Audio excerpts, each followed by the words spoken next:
Okay, so today I'm going to show you guys how to paint a Kin of Death Gladiator. And here she is, completely done. Cape and base and skin tones and everything. I'm going to briefly go through all the different paints I used, so I can go through and give you guys a good tutorial. Now, I'm going to start with skin tones just because that's the easiest place to start. So I started with my mid-tone. It was this basic flesh from Scale Color. And then I mix some, to get more of a shadow, I mix a little walnut or some sandalwood. It really depends on how dark you want to go. I kind of did both during this stream, so. And then if you want to brighten it up, you can add these two.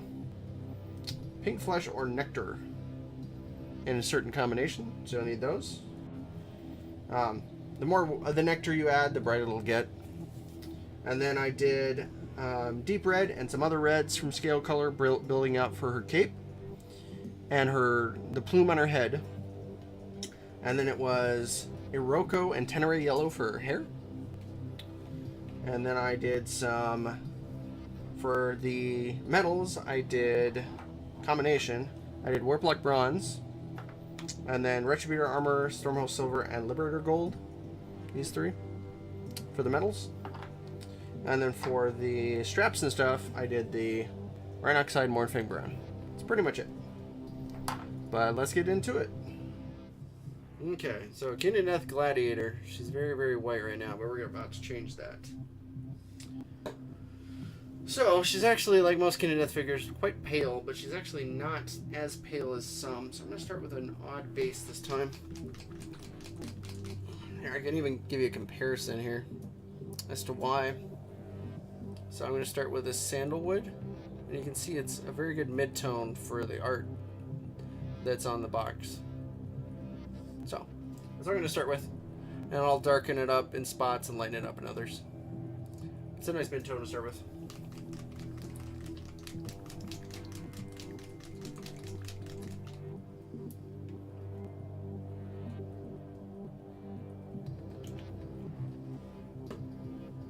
And I have my brush. This is a Winsor Newton brush, but it's actually an old heavy metal brush that I got in a set. But any sort of sable brush with this tip is good. I was using it for other stuff, so it's a little dirty, but it'll clean right up.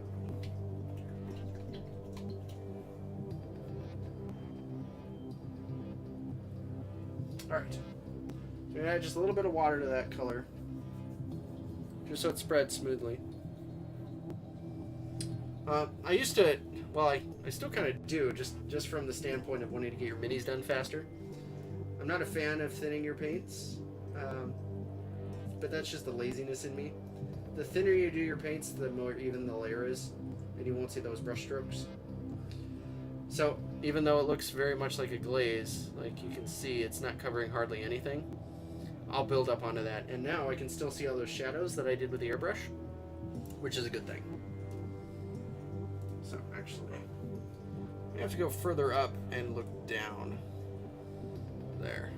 That way you can at least see what I'm doing. It was a little washed out, so.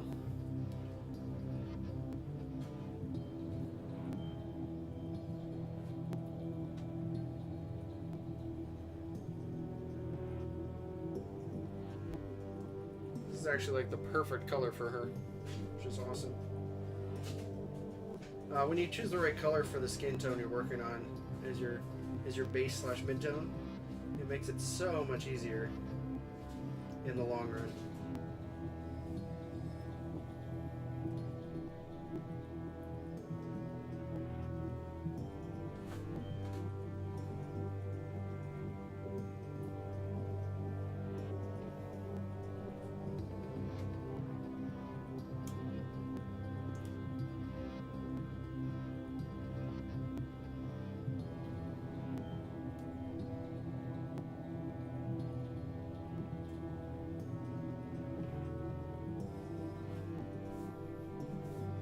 Yeah, the Kin of Death models are amazing. The resin is really tricky. It's not easy to transport them.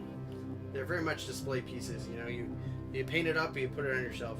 You're not going to want to do much else with it just because they're so fragile. But they're amazing. It looks like she's just wearing these sandals, so I'll have to focus on her feet. Focus on her feet as well, which is something that I normally don't have to do. Most models are wearing, you know, some sort of armored boots or shoes or something. This goes all the way down to her toes, so that'll be interesting. Still the same color, but I'll have to take that into account when I paint, because I'm not used to having to paint the feet. I'll end up forgetting.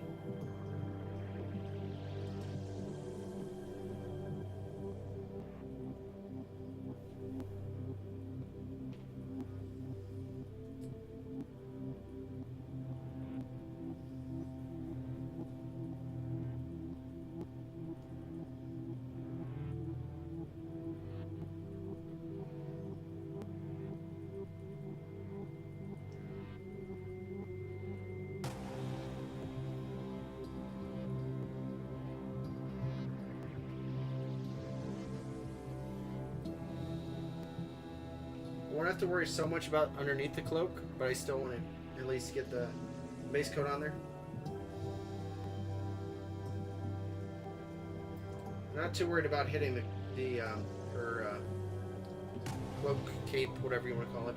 I'm not worried about hitting that, because I'll be painting that completely a different color, a much darker red, like you can see in the source art.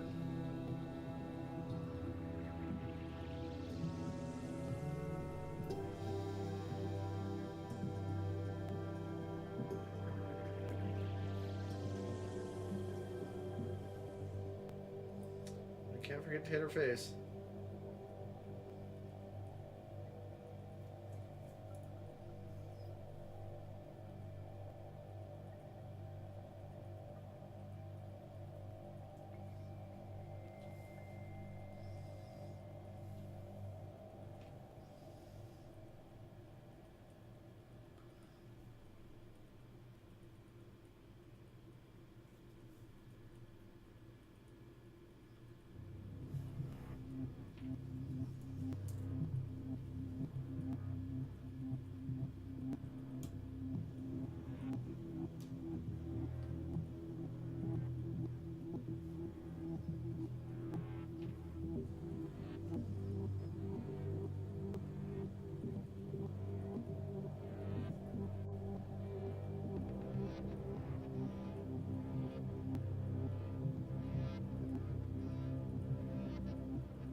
Hey Panda, thank you very much for the cheer.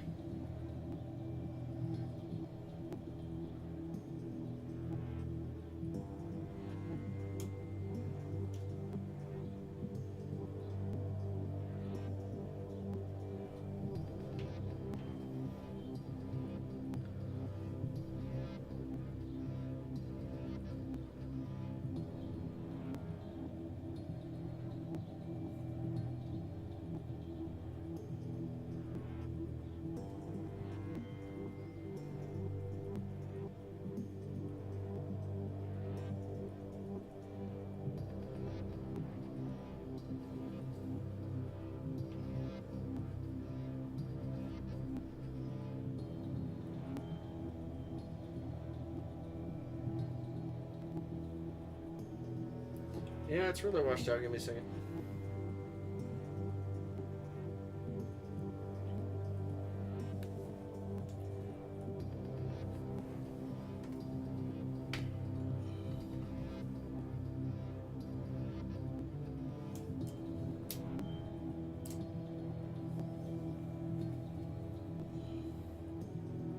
I think it's just the color correction on the webcam. Let me check that out in a second. Ah, thank you. I won't.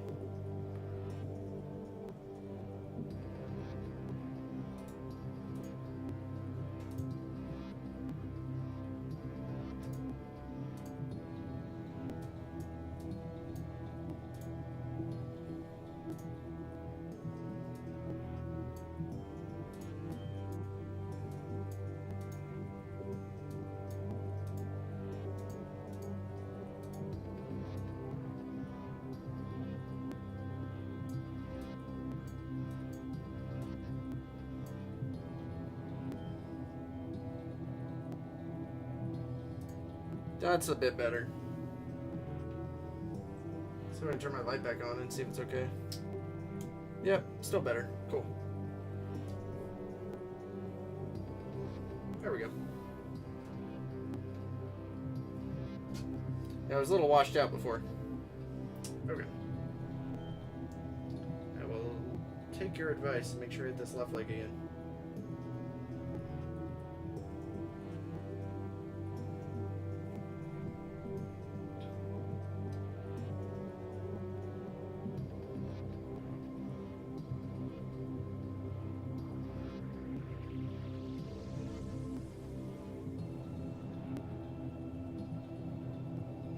Base is going to be a lot of fun too. I may have to do that separately. Just because I've got to do like rubble and all the leaves. Maybe a little more involved than I normally do. These scenic bases on these Near King of Death figures are amazing. But with more detail comes more to paint. I at least want to get the skin done, and then hopefully the cloak, and then I'll work on her armor later. Can only stream until 10, which is about an hour and a half, so.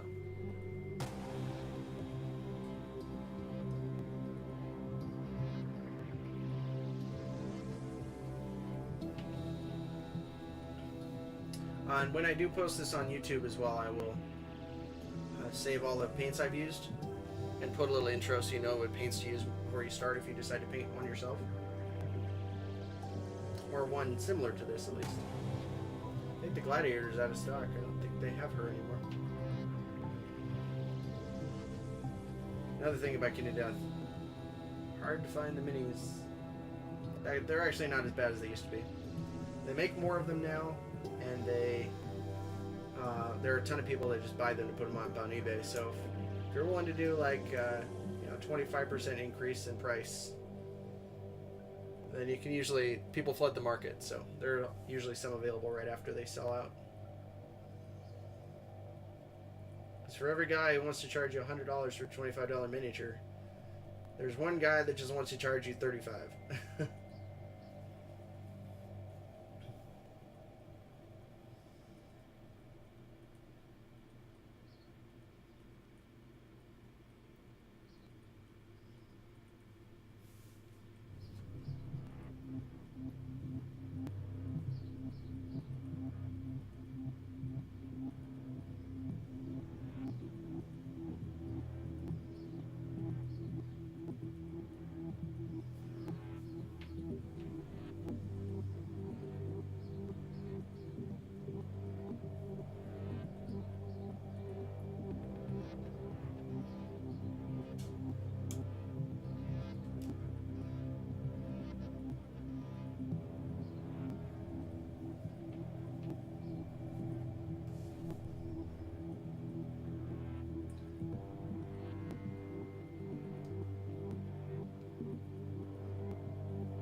Yeah, well, that's the problem though. Four color is there are so many people trying to do that the guys that are selling it for like quadruple the price, they're gonna sit on their money for quite a while if they really want to get that.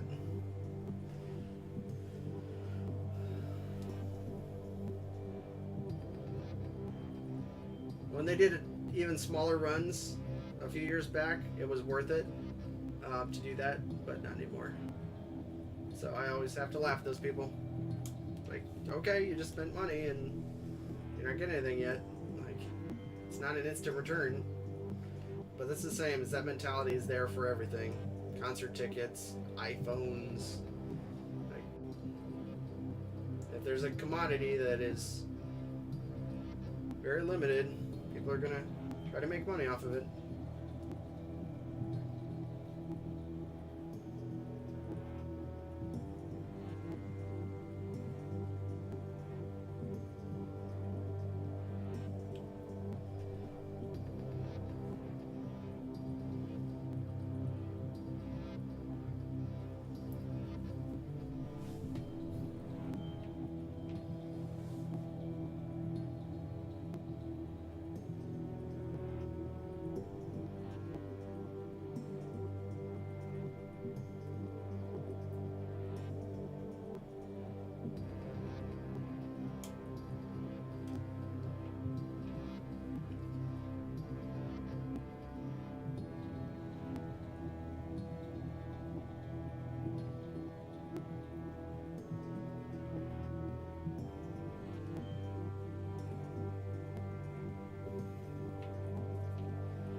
First coat of skin always takes a while, but you can see the results. It really is worth it. Just trying to make sure that I got it really nice and even.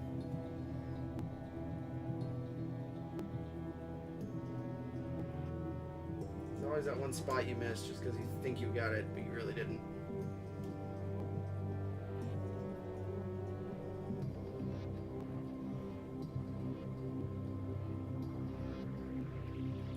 Alright, I'm going to rinse out my brush and I'll do a quick once over. Alright, so I got around her feet. Not quite. Yep. First thing I checked. First thing I checked, I missed something. This foot didn't quite get all her toes.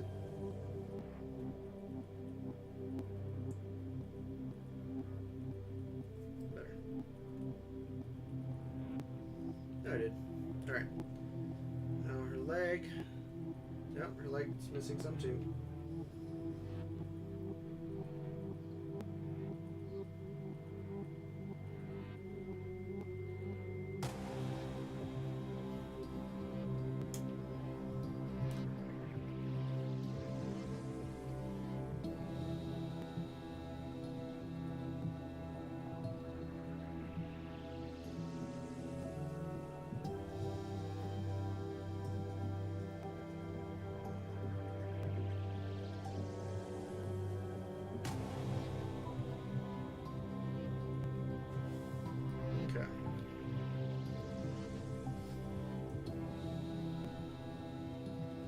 Her face is good. Nope. Not this side.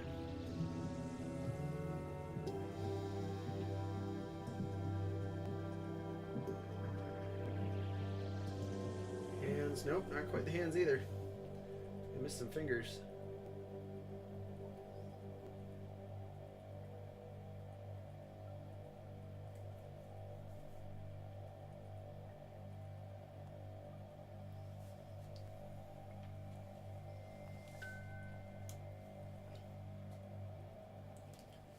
I'm going to try something here though on this model. It worked really well on some other minis. I don't know how well it'll work on this, but I want to give it a try. I just got to let this really dry.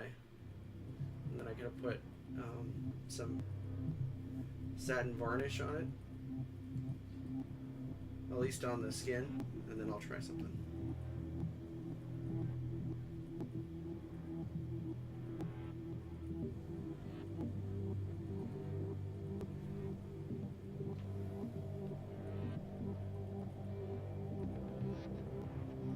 It'll work really well or it won't.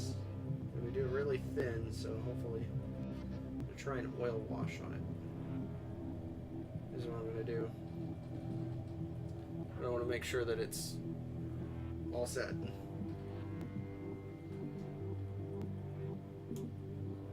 Alright. I trust myself that I got this all painted. So I'm going to set it in front of the fan and I'll go grab that oil wash to try to get started.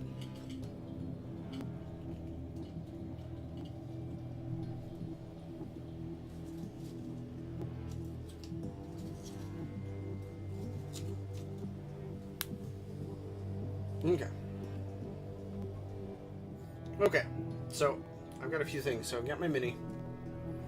This was just one base coat of skin. But I need just a really subtle tone to even that out. So I'm going to do an oil wash. So I've got a couple things. It's really, really easy, but you need to be prepared. So first thing, the very important thing is the matte varnish. Because you thin your oil with mineral spirits, it is a solvent for paint, so you're going to want to use matte varnish on top of the mini before you do that. And then I've just got a little bottle. It's just mineral spirits. You can find it at a hardware store. It's very easy. And then a burnt umber. It doesn't really matter what brand. This was the cheapest brand I could find locally. But a burnt umber, it's like a really, really dark brown. It won't be as dark once we thin it, but it is dark just out of them. It's dark. You can see. It's really dark. It won't be that dark when we get to it. So, first step, that matte varnish. So you're just going to want to pour some out. It's actually thin, almost like water. The Vallejo is the best. You can use satin as well. It really doesn't matter. But I'm just going to take my wash brush. Just a wash brush. I'm just going to gently put that over the mini. Just in the areas you want. If you got primer and stuff, I use Vallejo primer as well. It's a polyurethane based, so it's not going to really react as much as the acrylic will to the mineral spirits. But you're applying that wash so thin as well, I've occasionally just put it right over the model and it was fine. This is just a precaution, especially since I spent so long on this layer of skin tone. I want to make sure that I don't mess it up.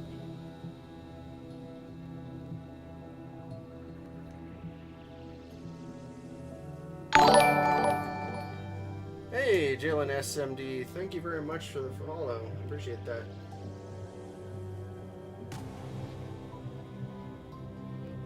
Okay. So that's done. I'm going to rinse out my brush and I'm going to let this dry in front of the fan. Another little tip. These are actually really easy. Just get a USB fan. Mine is about, you can see how big it is. It's just tiny. It's a little one. But I turn it on and I just set the mini in front of it to dry and it works great. Saves you on the drying time, and then you also don't need to get like a blow dryer. This is just as good. Plus, if you know how to multitask, then you just set your mini in front of the fan and come back to it in a minute. Okay, for this next part, you're just gonna take your oil wash. You can see my bowl over here. You just put a little dab on the bottom. Like, that's all you need. You're not gonna need much at all for this, especially for one miniature. If you're doing it on a tank or something, that's a little different, but. And I got my mineral spirits. Basically what I'm going to do is use my wash brush to build up a little pool of this inside my bowl. That's why I just have this little styrofoam bowl. So you can't see it, but I'm building up this little pool of it. And then I'm going to gently dip my brush in, and then that's what you need. And then you just add a little more. You want this kind of like really thin consistency, just like that. Because when you spread it, you can see it on the bowl. When you spread it, it'll just go like that, which is perfect. So we'll see here the oil wash.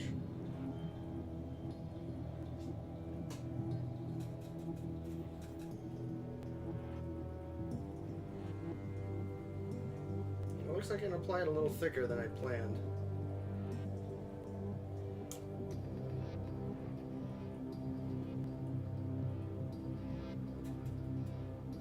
And because you're using them very thinned down with the mineral spirits, it's the same as that satin varnish.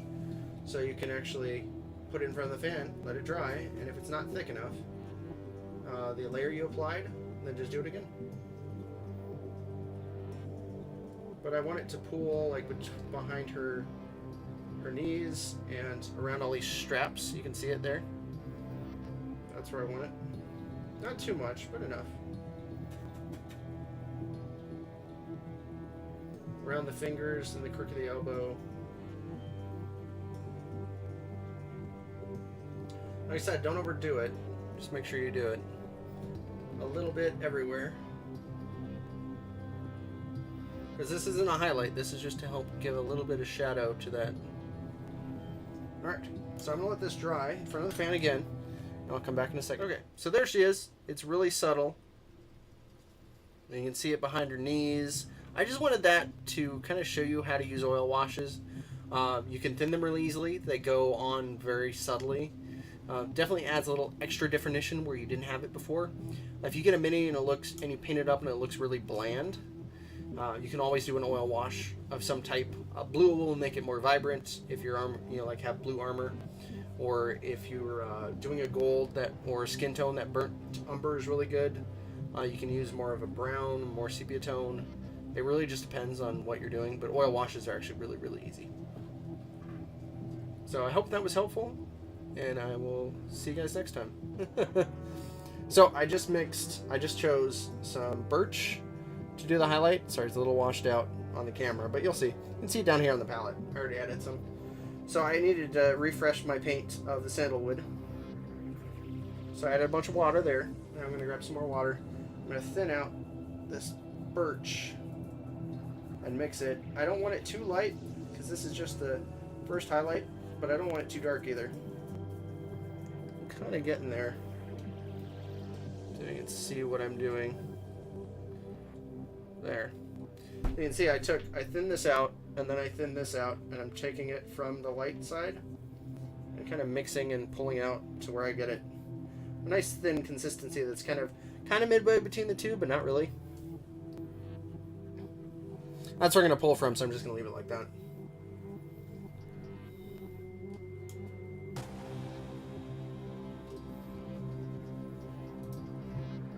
Okay. So, after we did that oil wash, now I've got some more subtle tones, but I got to brighten up areas too. And it feels a little too bright, actually. I can tone it back down, but it will dry a lot darker once I get it on there.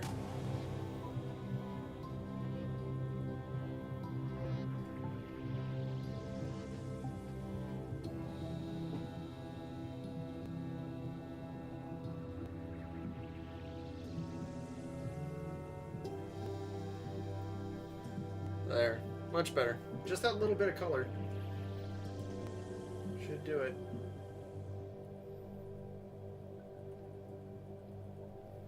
Like I said, I can always darken it up later.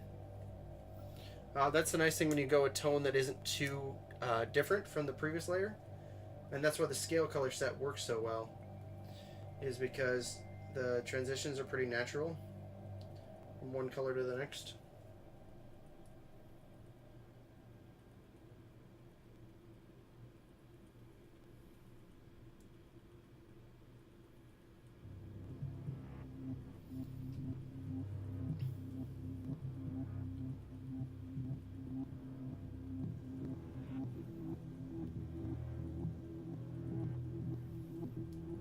I may go back after this and do another oil wash. We'll see.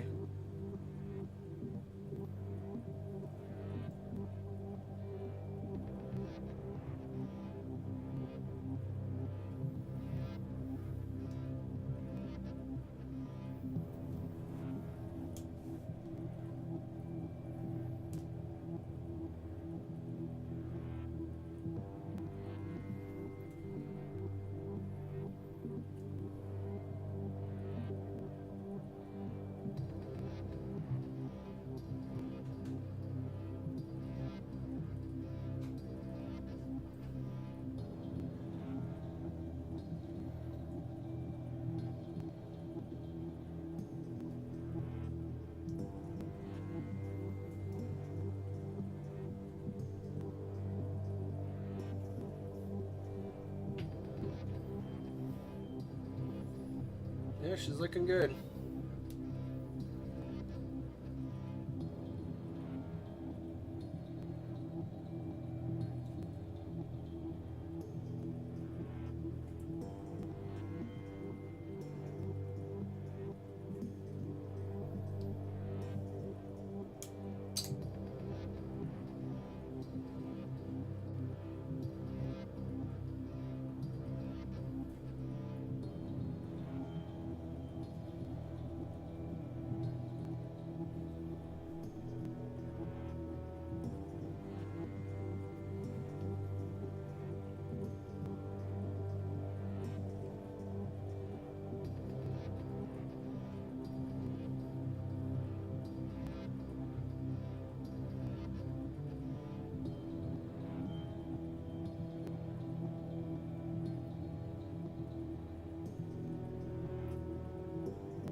Alright.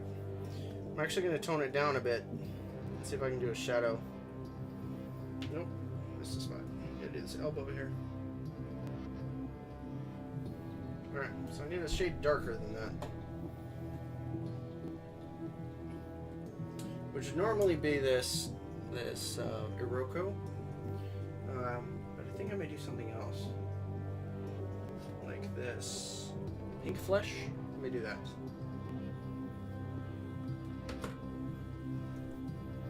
It's a little more red. I think that fits better in this case.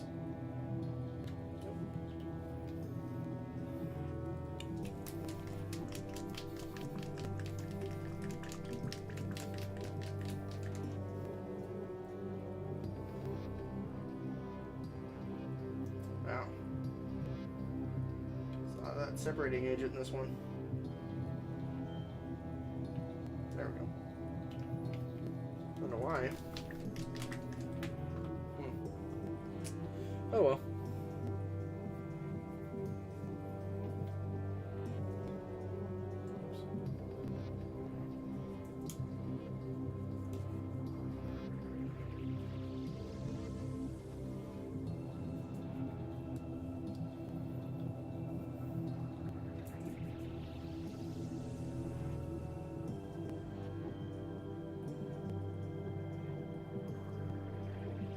Can't tell if that's a good color or not. So I was going pretty pale with her, and now that's a little too much.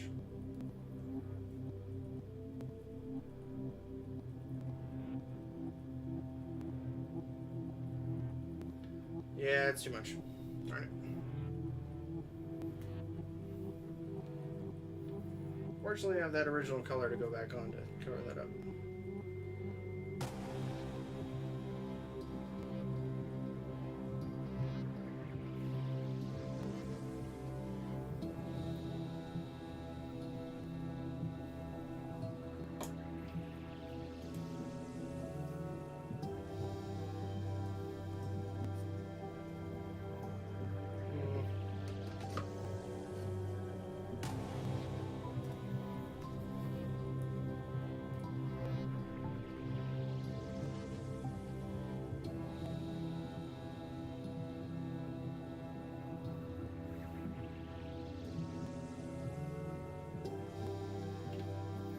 I'm trying a much darker color right now for those shadows. It's literally called African shadow. More of a maroon than anything. It's like a pale maroon. A little bit of gray in it. I'm gonna mix that with that base color.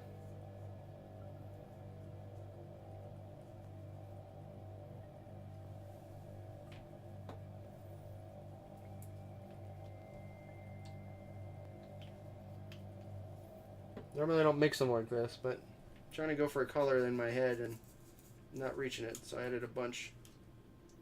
Normally I'd have pools and pull from it, but I'm trying to... There we go.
Doing something a little different. You can see I'm really darkening up certain areas.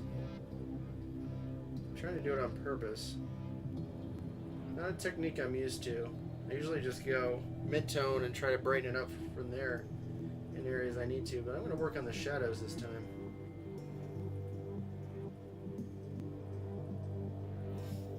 See what I can get.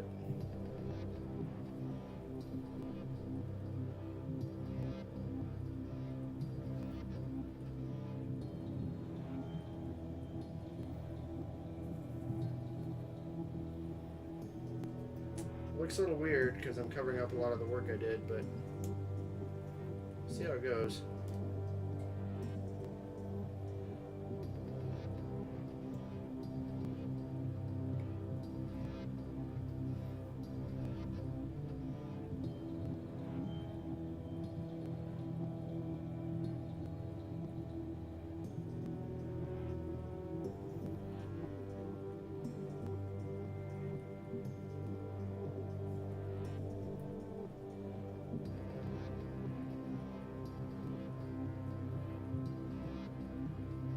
I understand the right light, it looks actually pretty cool. I just gotta blend it right.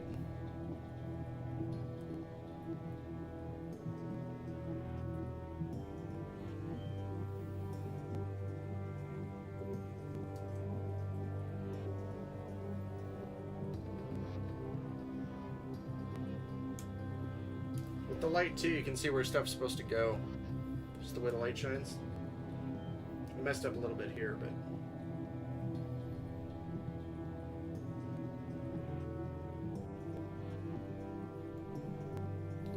really brings out the definition a little more.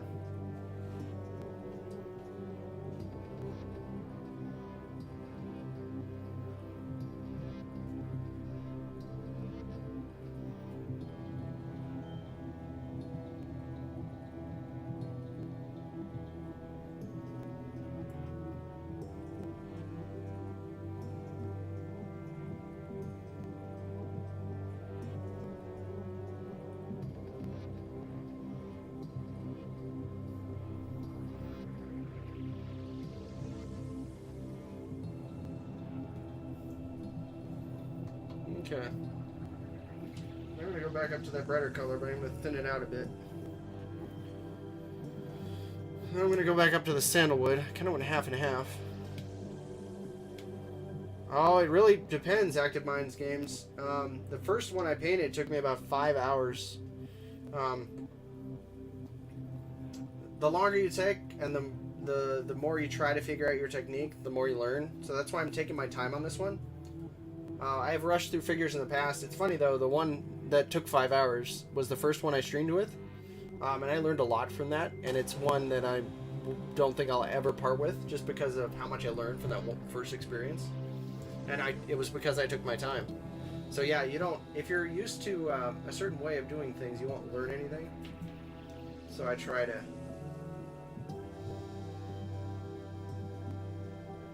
get out of my comfort zone.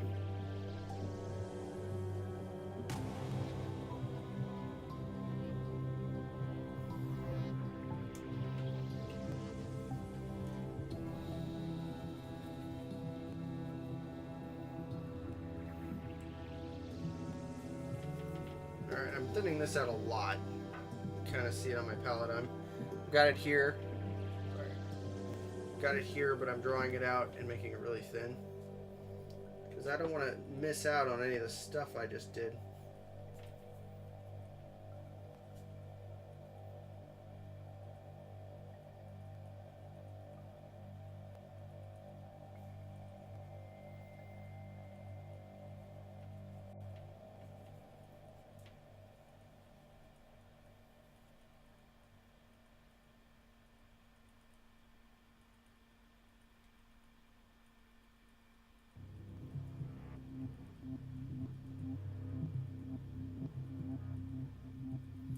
My downside to this really thin paint is it does like to pool, and I don't like that. I don't want it to pool.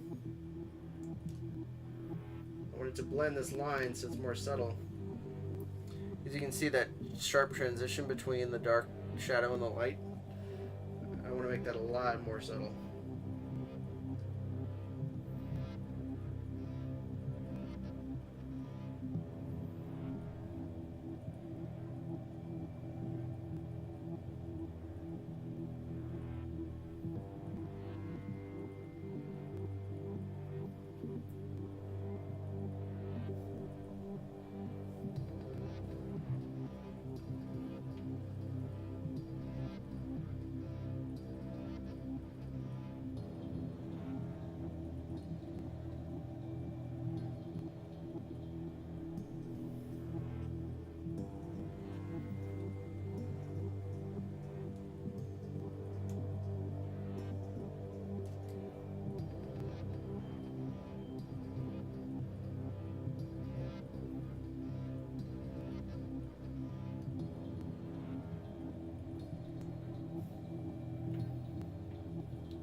So I'm thinking in my head what I want to do next, because I'm blocking in the color properly, but I want to make sure the transitions are good, and then I need to brighten up certain areas.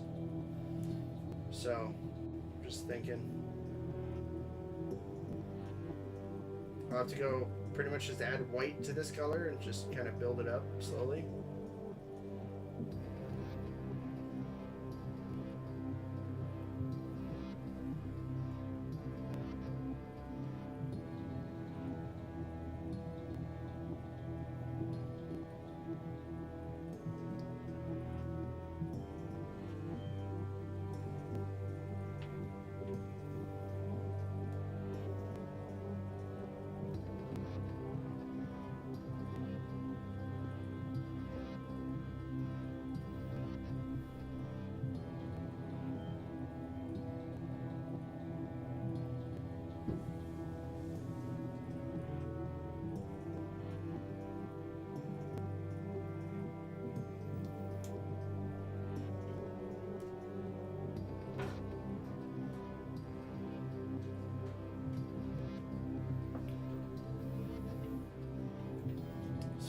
Front's pretty good, actually.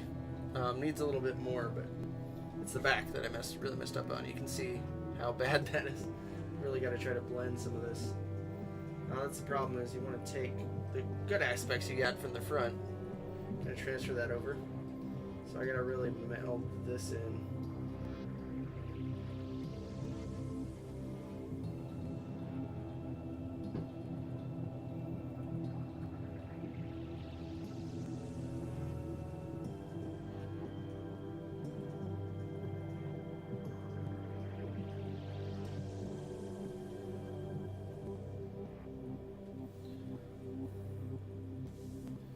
Getting there.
Hey, Queen Tot, thank you very much for the follow. Scared me. I get in the zone and then I hear the notification and it gets me every time.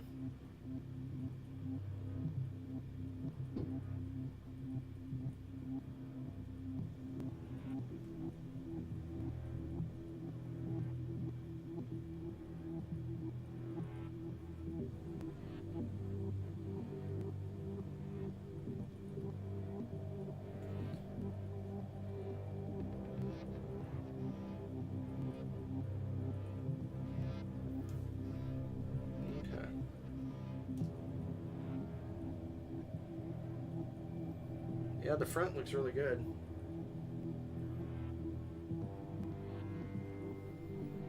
I need to make sure the back is good too.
Sorry. Alright, see what I'm doing. I'm just trying to even out the tone.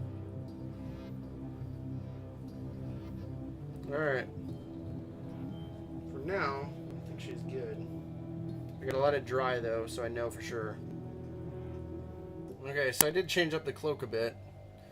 I decided to do, instead of starting with a purple base, I did deep red from Scale Color, which you can mostly see in the cracks here. And then I did mix that 50-50 with blood red and built that up. And then I did mix that 50-50 with Antares red. And then I'm probably going to do a little Aldebaran red here in a minute, once it's dry. Just a little, but it's getting there.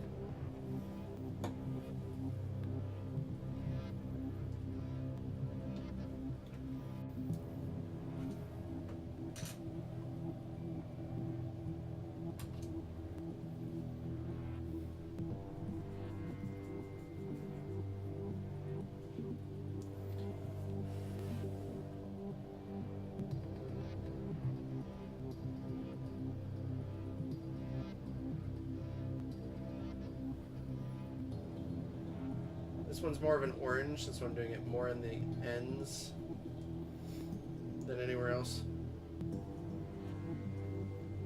A little bit here. Just a little.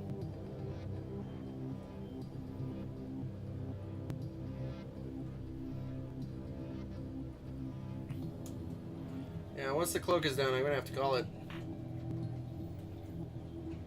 And it's actually mostly the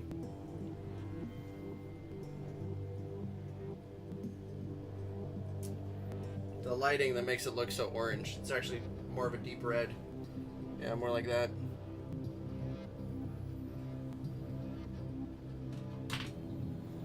There we go. Pretty good. She's about halfway done. Okay. So we're back again. I need to decide what I want to do next.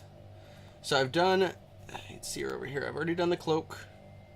I've done most of the skin. I need to do a little bit more work to the skin, so that's probably where I'm going to start. Because that's kind of a work in progress as far as I'm concerned. Most of it's blocked in correctly, but the color's still a little off, especially back here. I really need to work on the backs of her legs. But she's actually pretty good.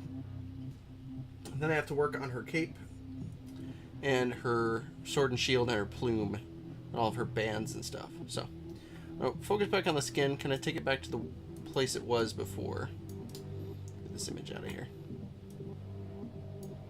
There we go.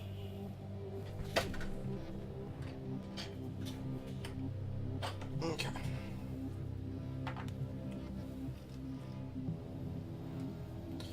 So yesterday I worked with some sandalwood. And I'm going to start there again, but we already went there, technically, so I'm going to build it up from that. So I'm going to add some to my palette here.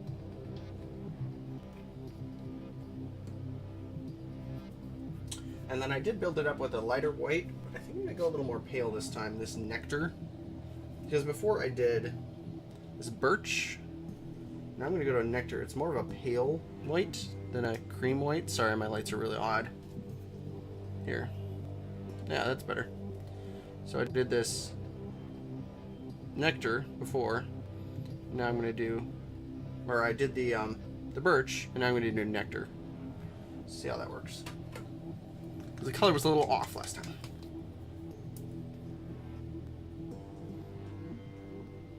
Yep, that's separation agent. That's why I'm pouring it way over here. Normally when I mix, it's that chemical that they put in to make it not go bad in storage. There. And it's a much brighter white, so I'm just going to take some from that reservoir. Nope, wrong brush. Again, I'm using my heavy metal brush, this one, with that tip. Sorry, I kept the white balance for the figure, not for everything else, so maybe a little washed out. but on the figure it looks good. Eventually I'll get a proper setup with a better camera, but that's not now, unfortunately. So you can see I just pulled from that pool just a little bit. So I'm going to go right in. So it should be much brighter, but that's kind of what I want.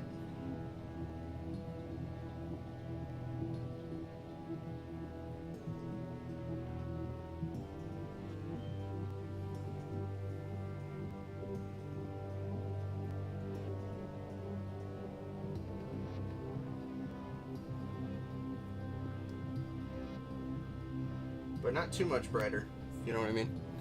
I don't want it to completely get rid of the color that I have underneath.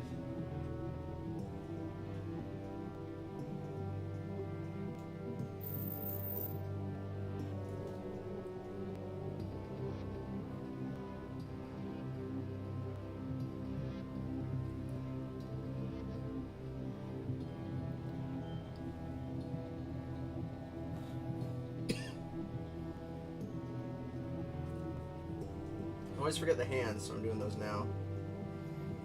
I'm going to use more contrast on the hands, so they're going to be much darker in the grooves, but then you can see the fingers more intently.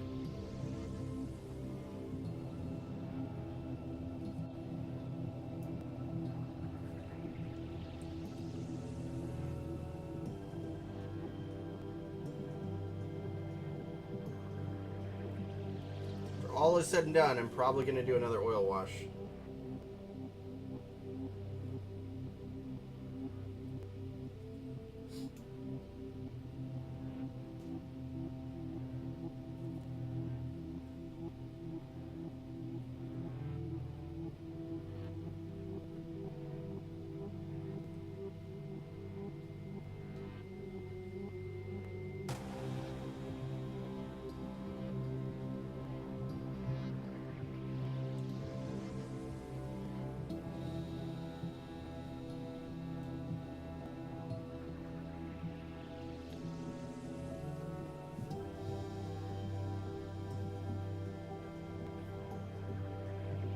How's everybody doing tonight? I'm just working on my King of Death figures. Not too much going on. It's a pretty busy day.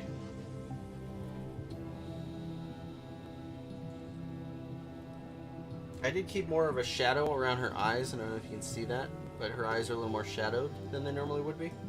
That's because there's most of the detail on her face is covered up by that helm, but I don't want to take away from it, so I have to accentuate it a little more than I normally would. Most King of Death figures have really distinct faces, but with this scale it's actually really small, so you gotta try to figure out what you want to focus on.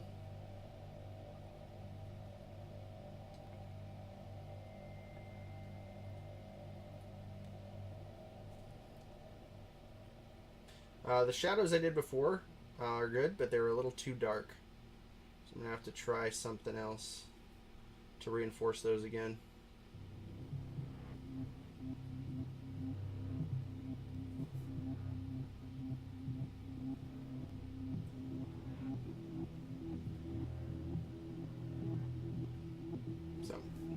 Same thing as before. I'm just going to bring in... Now it seems very... See if I can switch the colors over there. Alright, so I brightened up that color just a little bit. Just add a little bit more of that nectar to it to brighten it up. I'm going to have to go back in with a shadow, though, in the end. But for now...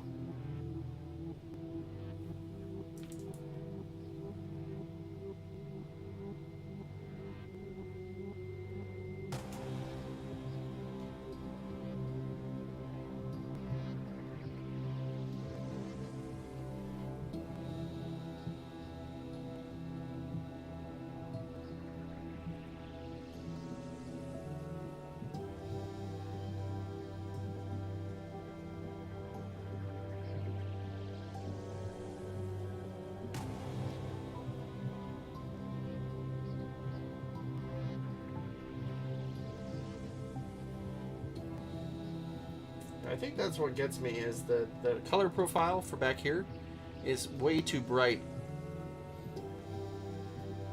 I think if I just toned the whole thing down a little bit, I think I'd enjoy it better. But I didn't.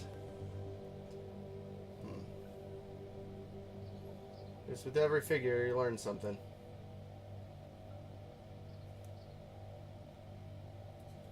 Way better than I used to be, but still not perfect.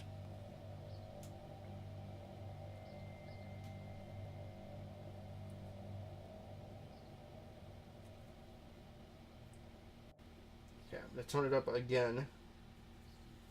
Adding more weight. Add a little more water, too. It's warm in the office, but the downside to having the fan blowing on my face is it also blows on the figure.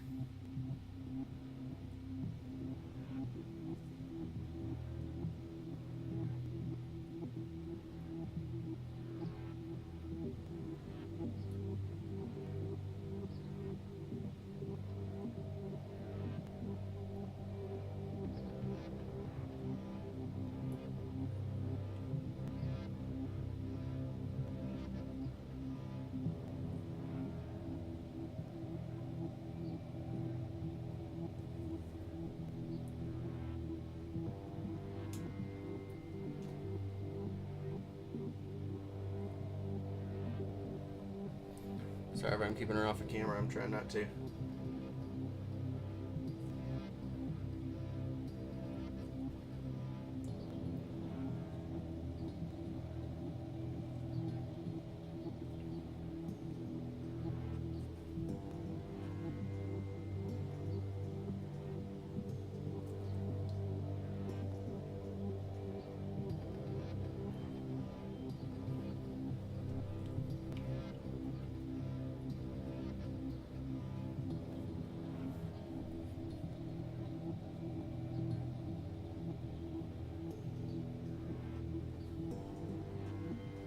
Okay, now I got to think about a color for the shadows again to reinforce them. So I'm going to think about that for a second. Okay, so I decided to go with this pink flesh as my shadow. So that's what I'm going to do here. Got some on my palette.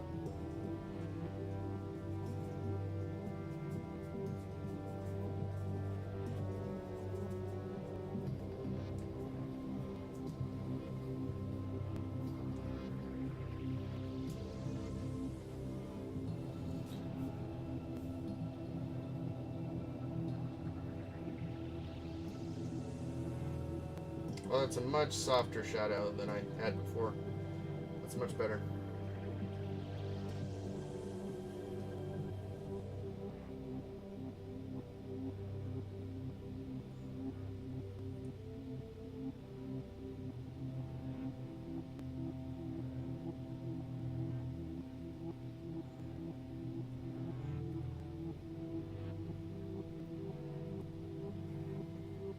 Of course, I can always darken that up too, but it definitely softened those edges.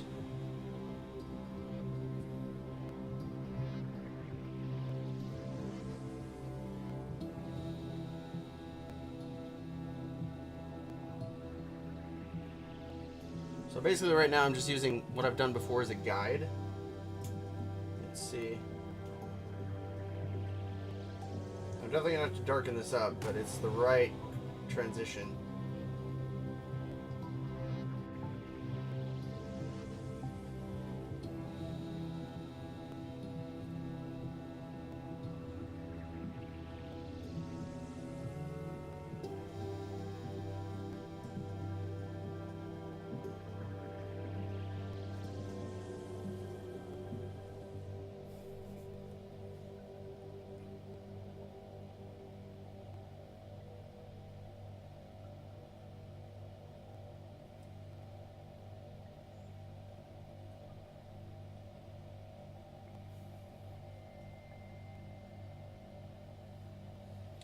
Alright, so that did what I wanted it to do. The problem with that is, now I need to figure out where to go next.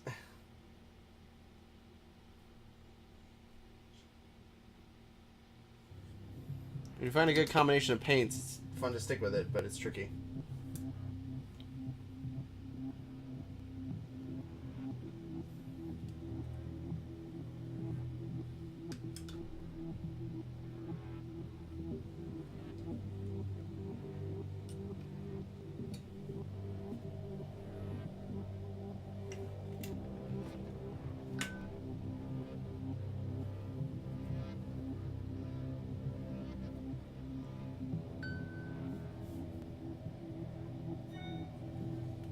Okay.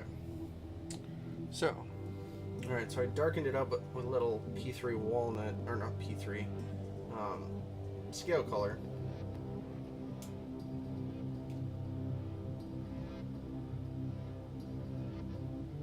Seems very contrasty though.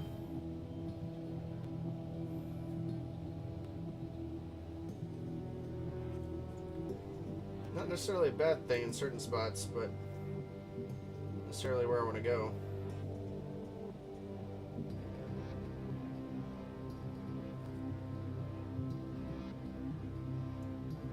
It's far more red than I wanted.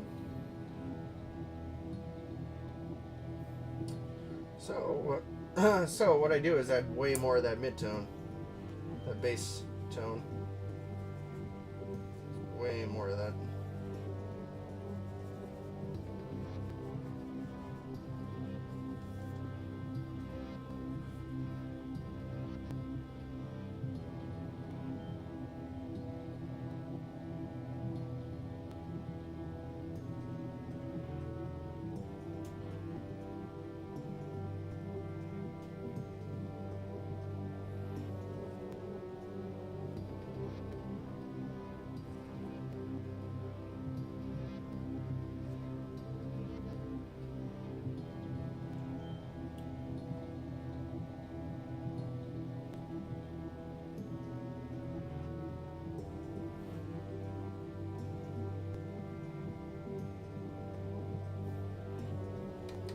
Alright, I'm going back to that highlight.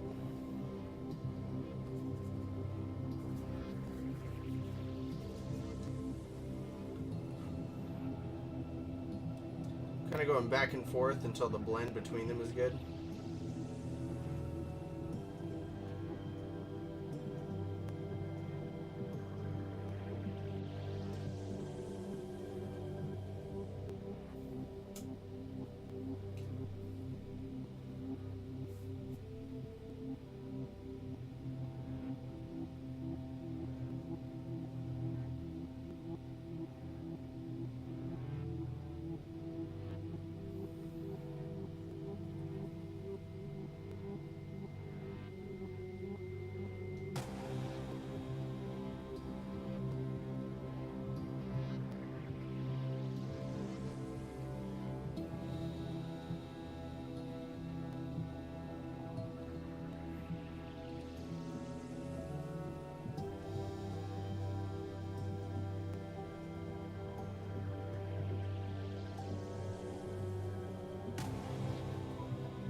Let's take a break from the skin and go back to painting some metals or something. It's usually what I do when I'm either trying to figure out a color or not satisfied with something.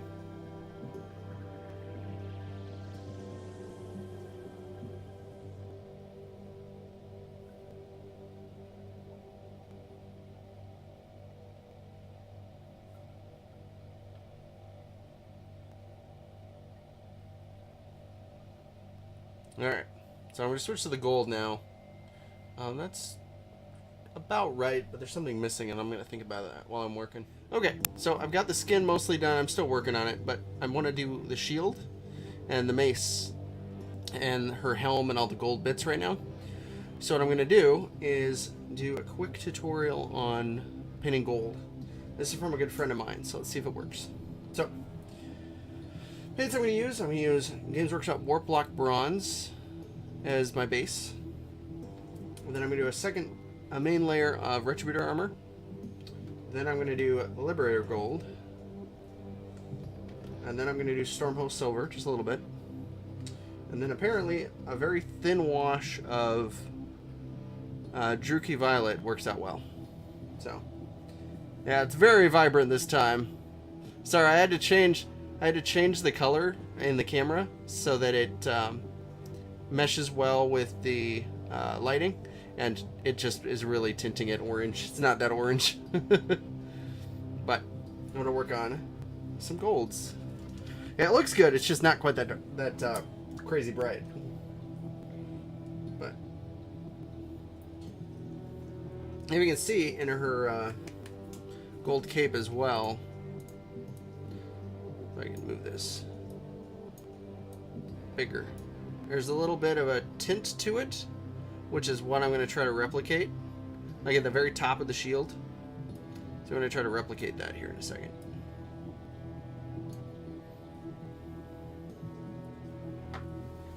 Yeah, and I answered your message, Noah, as well on Facebook. I made sure your name was in the hat. I promise. Alright, right now I'm just putting the different colors on the palette.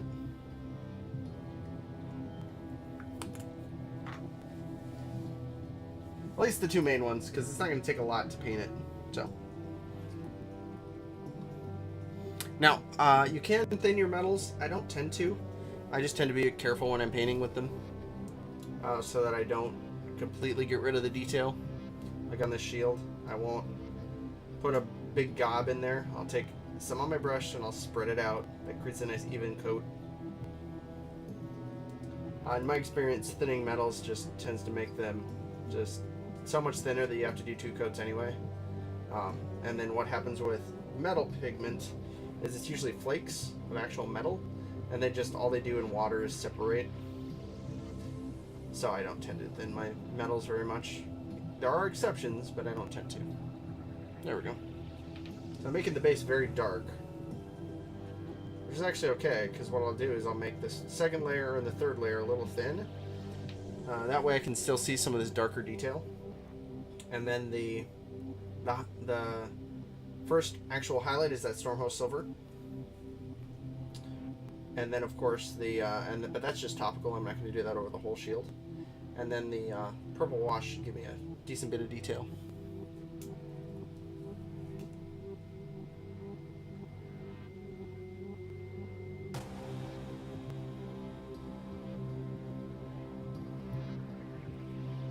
There, in the back of that shield.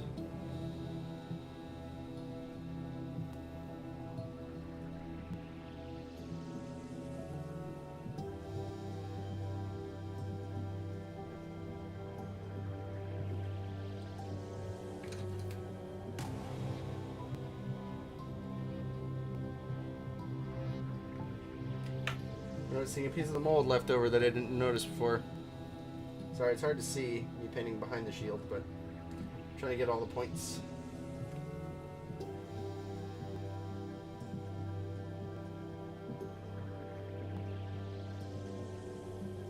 Alright. Now I'll do the mace all the way out. And then her helm. And I don't believe there's too much else. This armor bit here is actually metal. So that means it's that way on both sides. And then the front of her bra here is not, as far as I can tell. But maybe the side? Yeah, the side of it is. Okay. Trying to make sure I get my colors straight.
One benefit to that fan is by the time I'm done painting this, it'll probably be dry. It's off to the corner. You can see it right under the photo.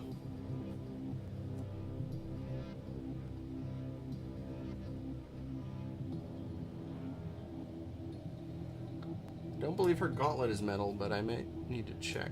Her bracer? It isn't.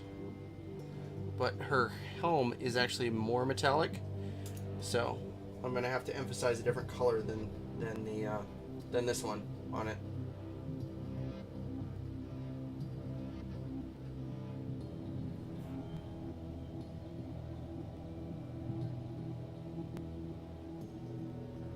Nope. Messed up already.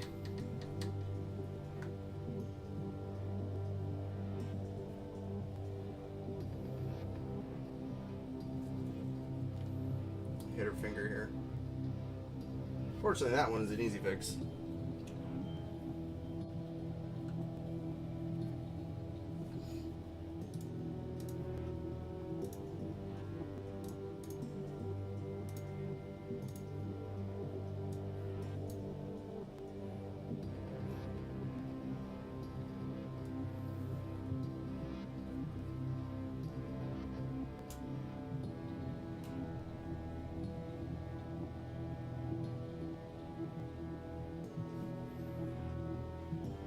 Time for the helm.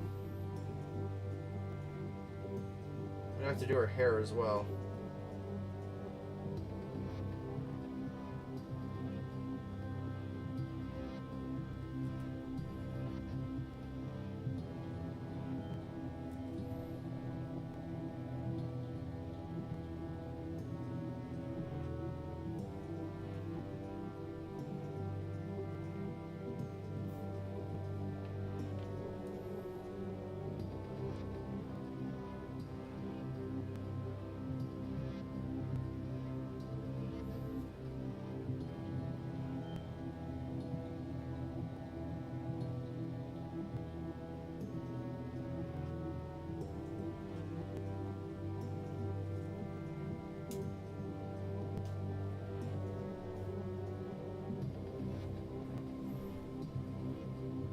Okay, the lighting's a little bit better now.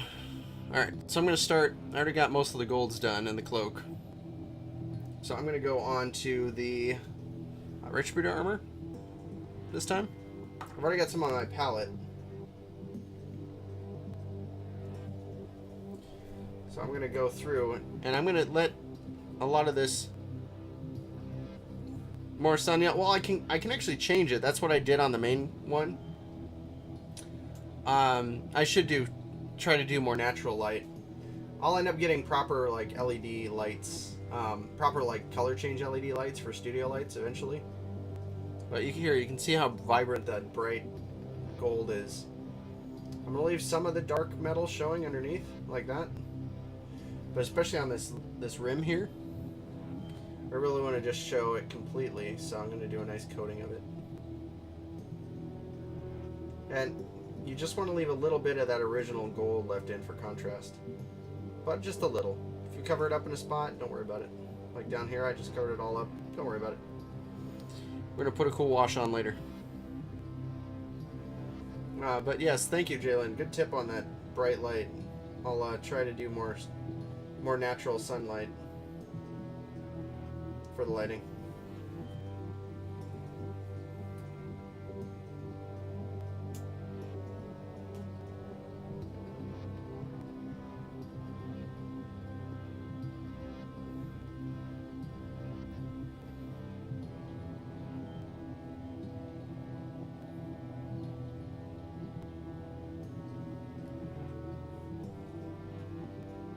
Yes, when you figure it out, please message me and let me know. That would mean the world to me, because I have not figured it out myself either. I gotta set up studio lights eventually too to start doing battle reports for Warhammer, and that's gonna be a pain because I've never done anything like that either. It's like learning all this stuff from scratch is just strange.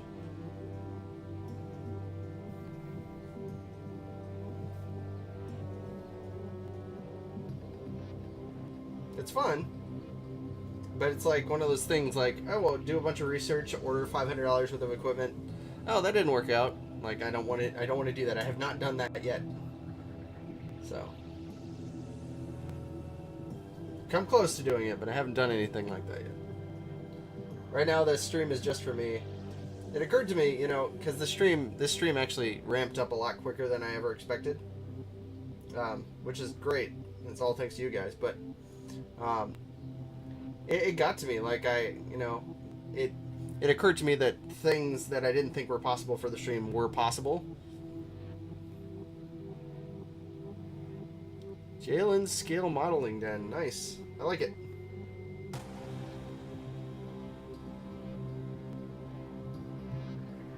Welcome to the stream.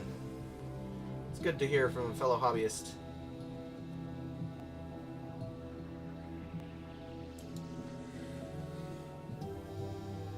Don't forget too that I am giving away the fighter here on today's stream. Anybody who donates, it's gonna go to the top donator. But if just one person donates $1, you're still gonna win her. Like, nobody's donated anything yet, so. All right, now this is the fun part. I want to leave a lot of that contrast, so I'm gonna kind of like brush it on without getting into all the links, to leave a lot of that shadow from that previous color. Because I don't want to overdo it.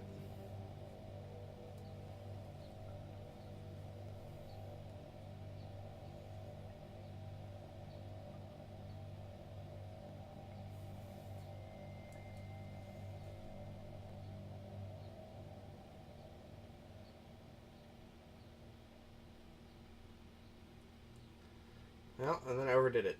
Dang it. And it saved myself some heartache. You can see the links. Dark, dark, dark, dark, dark, dark. Right. It's like, dang. Oh, that's cool. See, that's another... Don't sell yourself short. That's a really great area of expertise. That's one thing I see with miniatures painters that they're lacking. Like, they'll do all right with the painting, and then they don't do a nice, scenic base for them, or there's a lot of skill involved in figuring all that out, getting the scale right and finding all the parts to fit the scene, and yeah. No, there's definitely some skill there. I would not call yourself challenged, that's for sure.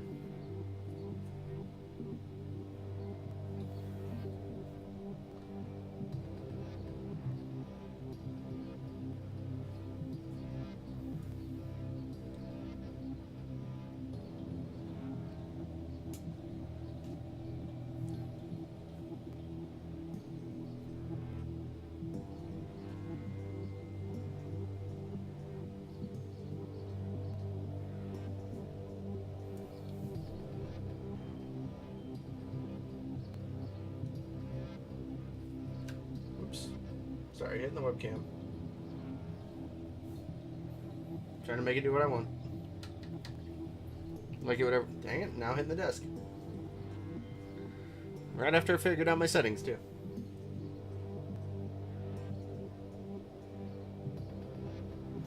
There's not a lot of detail here, so I'm trying to pick it out properly. I might switch to a smaller paintbrush here. I think I will. This one is really good for layering, this one here. It's really good for layering.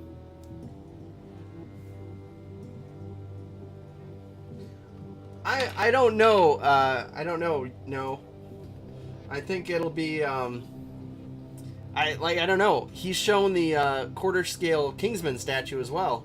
Like, all I've heard from support is that it's in the works. Like, that Adam is thinking of something. Like, I don't know what that means.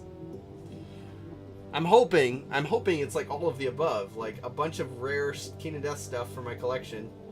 Because if it is, I've already had 2 of my professional painter friends offer to do it as a commission. It's like, yes, I would love for both of you to do this. I had Giuseppe Ciafelle, who has done a lot of my King of Death stuff, who's a good friend, offer, and then Matt Chickswish, who I took a class from at Adepticon this last year, he offered as well. It's like, yes, that would be awesome. And it's cool because oh no, part of it too is telling myself that I know things, Jalen. So and it took me a while to get over the whole talking alone, because you guys can talk to me and I read your stuff, but it's just me talking to the air and you're listening. That took me a couple weeks to get over. But yeah, it's not so bad. I like trying, especially for people that have a hard time. That's why I started this stream, is because people are so apprehensive about painting King of Death figures because they're so fragile and they're so beautiful and it's all skin tones and stuff. But that's why I wanted to do it, because I have that same problem. So this is me learning with you guys. But back to the topic of having that King of Death bust painted. It's funny because I could tell from my painter friends they didn't want me to commission it to them because they need the money. They wanted me to commission it because they really want to paint it. Yeah, I'm hoping it's like a studio tour and a few busts and a bunch of merch, and like I'd be happy with that. That's worth it to me. Getting some one-of-kind of King of Death's memorabilia that I'll take with me to the grave, and then the experience. I really want to see their operation. Like, I'll sign an NDA or whatever the heck, you know, like, and I like them too much. I'm never going to talk about any of that stuff that I see behind the scenes, but it's so cool. I hope there's something. I hope Adam can tell me.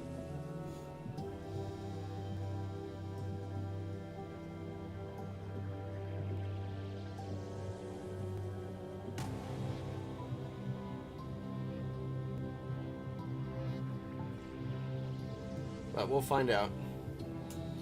So it's not gonna be this bright on that gold. It's gonna get toned down a bit, but also on this helm is not nearly gonna be this bright. You'll see the next layer is actually softer gold. Not quite as harsh. That nice orange gold. It's not quite like that. Oh, I forgot about these.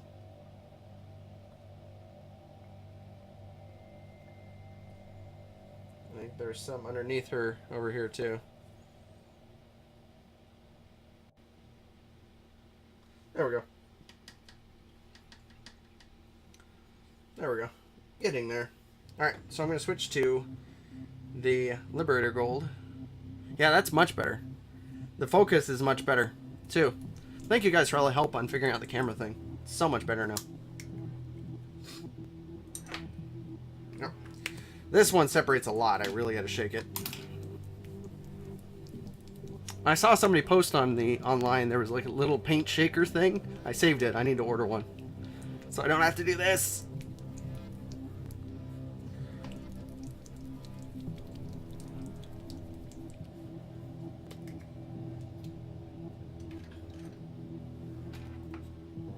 One thing I would definitely recommend if you use pots is the Citadel texture tool, because I use it to just get the paint out, just like that. Just scoop a little bit to put on my palette, and then I just put the excess in. I used to use toothpicks, but this works so much better. And then for basing and stuff on miniatures, it's so much easier.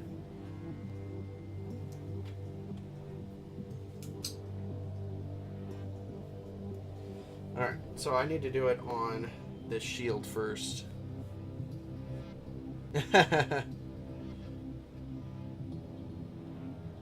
Oh, you have one of the little paint mixers?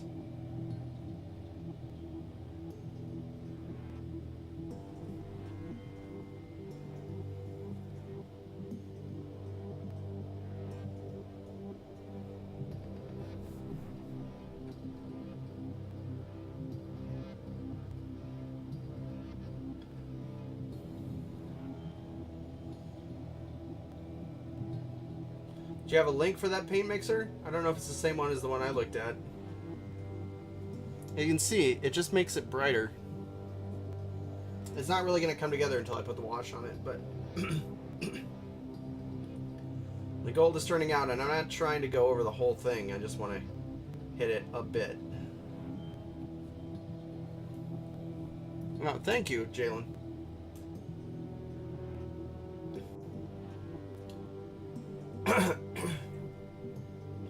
It's tricky though. I've been gone off of streaming for a month, so I'm getting used to talking this much again all in a row.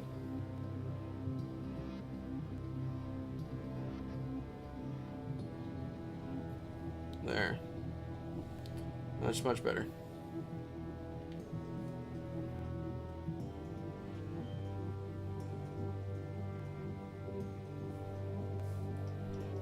let me click that link really quick. Yep, that's the same one I got. Cool. I'll have to remember that. Thank you very much. That's the same one. Cool. Oh, dang it. I clicked her link and now I can't see chat. There we go. Cool. Here, sorry, I'm going to take a sip of my drink. Parched.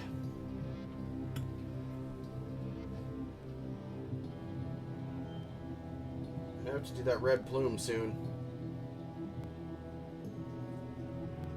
Finish the metals completely though.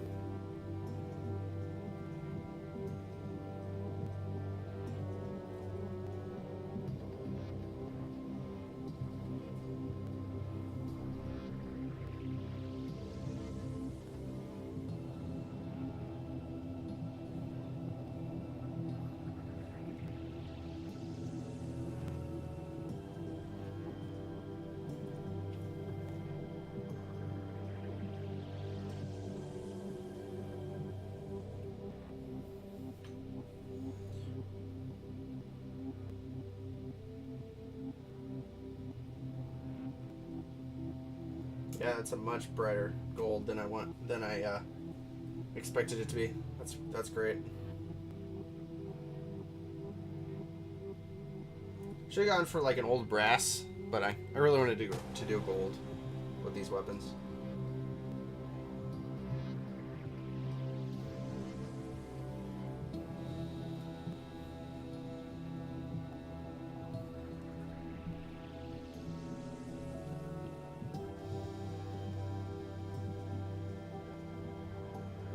So what's everybody up to tonight? You obviously know what I'm working on.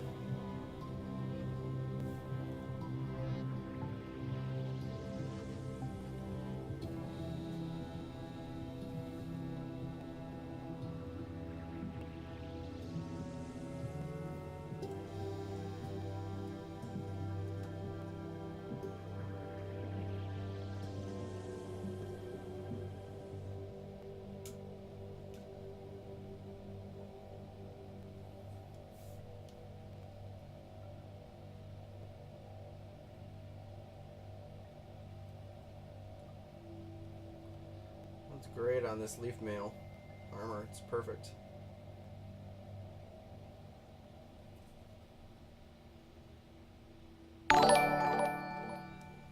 Hey, Jalen, thank you very much. You're definitely in the running. I'm gonna have to figure out and exploded all the bits too. That's great. Here, I'm gonna figure something out really quick. Let's get back to this gold. It should be dried sufficiently for me to start the next layer, actually. So I'm actually going to do a silver, which is this Stormhost silver. I'm just going to do it as a highlight.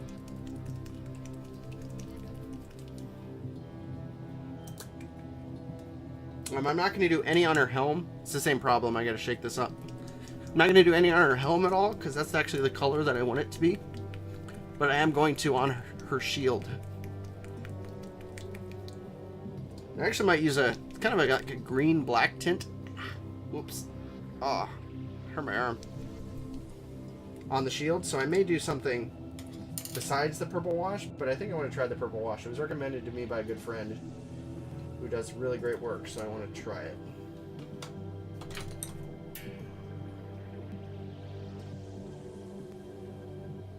Don't need a lot of silver. Again, I appreciate the donation a lot, Jalen.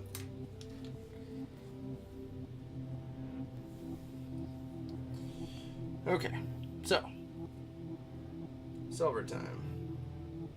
Not doing a lot.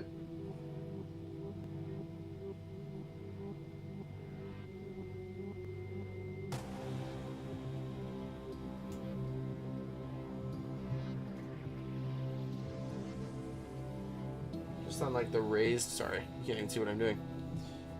Just on like the raised areas. The edge. Doing it more up top than bottom. But I will hit the edge on the bottom. Just the edge though. There. That's more like it. Just like it's catching the light. And then the same here. I'm going to do all the raised links right here, just on top. And then I'll do quite a bit of this. Like it's knocked some heads. Which, if she's doing her job right, it has.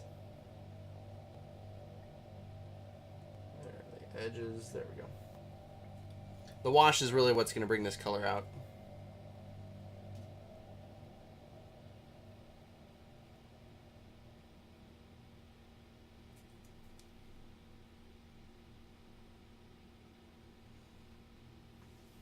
I may actually put some on her helm. I didn't want to, but...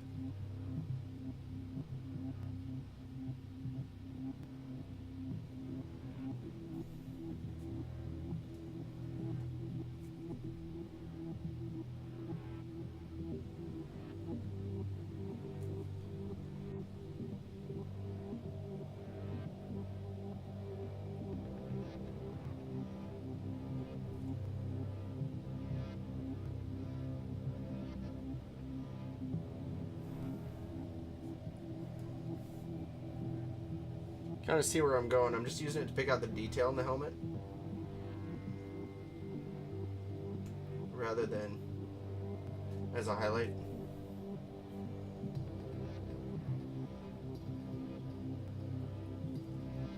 There. Just a very small amount, like a very small, like on each of the corners here. So I don't want it to override the color. I just want it to accent.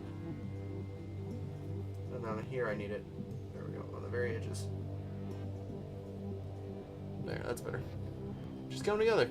Look at that.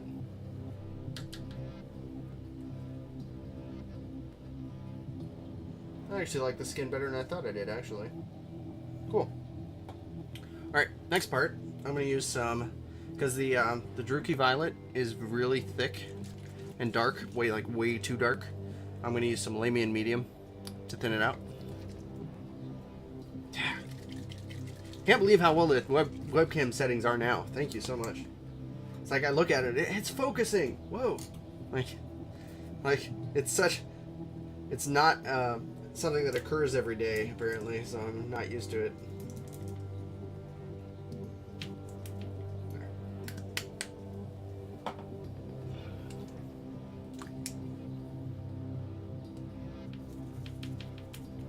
There, thinning this out quite a bit on the palette. See how thick it is, and now I'm just really pulling it out. Alright, so I'm going to use that over the whole thing.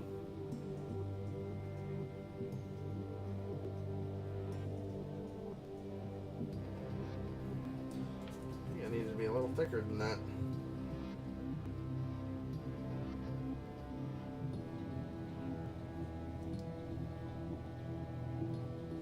Pretty good.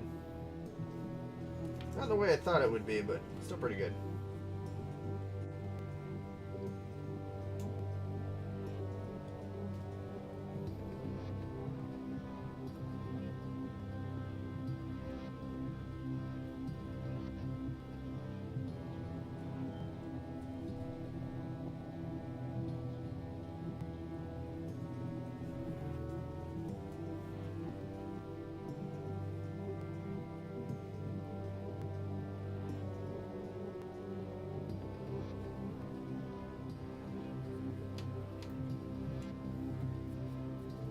Okay, now I'm going to do the plume, because I want the plume to be done.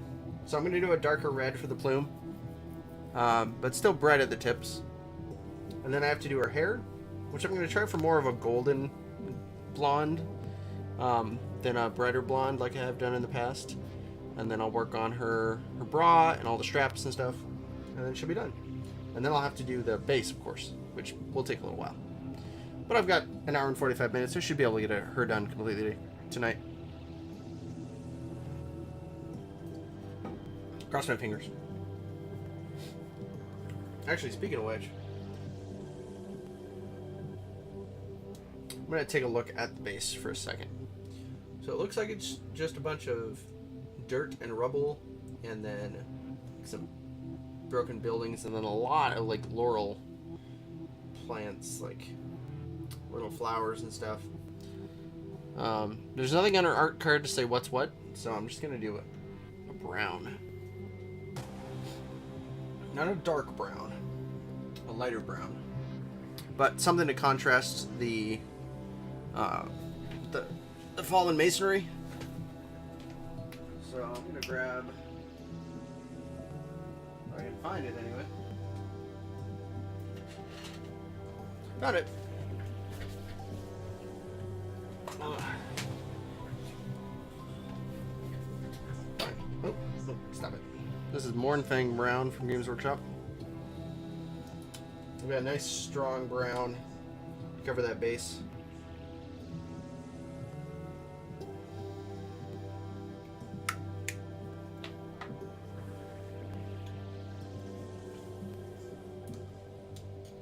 Alright, back to my regular brush.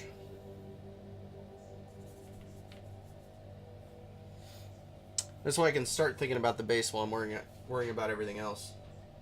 Because I don't want the base to sneak up on me.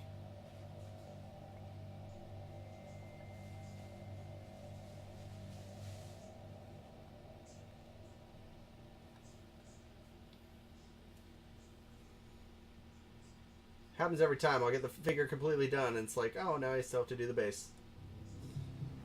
It's never a bad thing because then you're on easy street from there.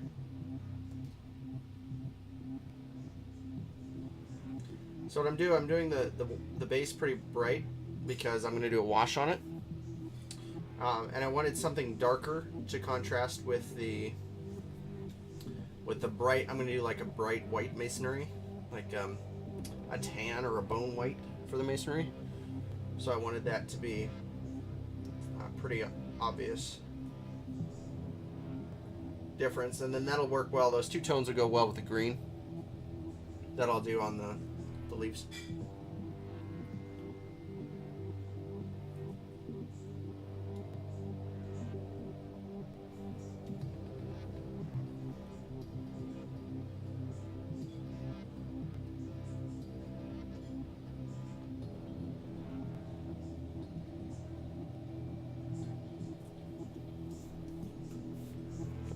Sorry, I gotta hold her in the right spot so I don't get sore. It's one thing I need to just start doing videos on how to be comfortable while painting for a long period of time. I'll do some little hobby hack tutorials on Patreon or YouTube. That one will probably be a YouTube one. That cloak is so bright red. It's awesome. Cape. She's wearing a cape more than a cloak.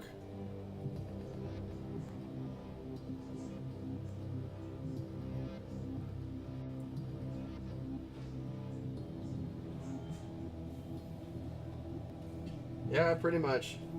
Well, I got two elbow pads that I'm resting on, so my arms are I'm painting like this, resting on the desk. Keeps my head straighter, so I don't have to peer over. The only weird thing is for painting here is the webcam's right in front of my face, so I have to kind of like go around it. That's why I used to do longer painting sessions here on stream, but that doesn't give me a lot of time. I felt weird going away from the desk. Hey, Pharaoh Roche. Not doing any science fiction. No pew pew here.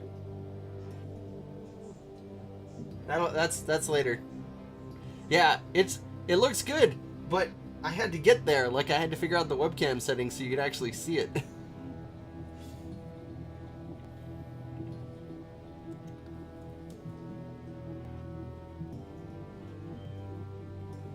Alright, so I'm trying to get around this base and actually paint it while not hurting the cloak that I worked so hard on. I'm trying. The video will go on YouTube. It'll be a long one, but I'll put the whole thing up on YouTube. And I've started to do intros so that I'll show you, do a quick little intro to tell you what paints I used, as well as kind of give you an idea of what's for what, like a 2-minute intro, so I can show off the model and then show you guys what I've done. So while you're here, please ask questions, but I will keep talking about what I've been doing and why I do it.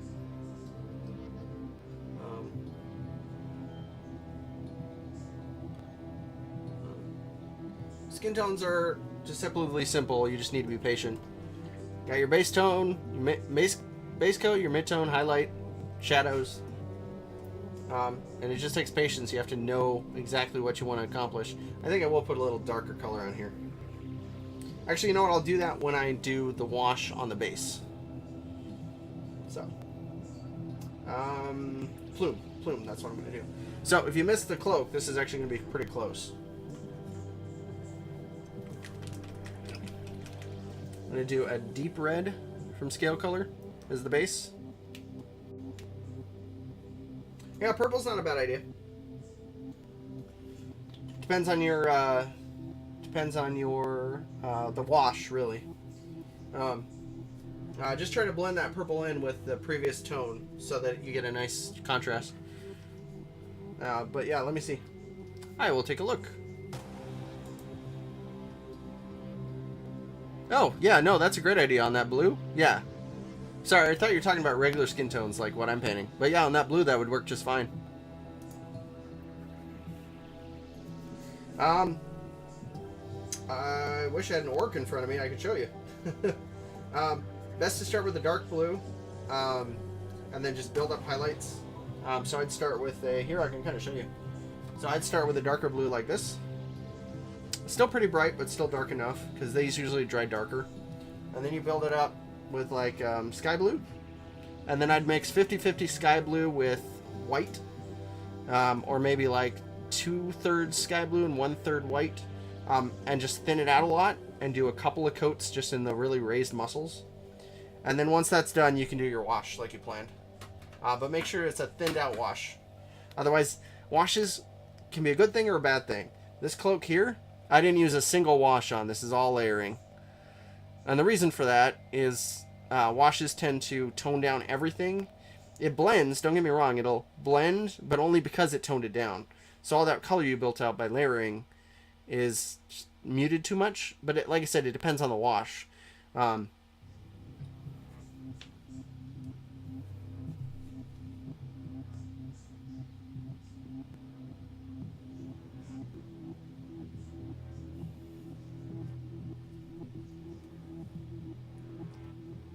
Paint's too thin. It's giving me trouble.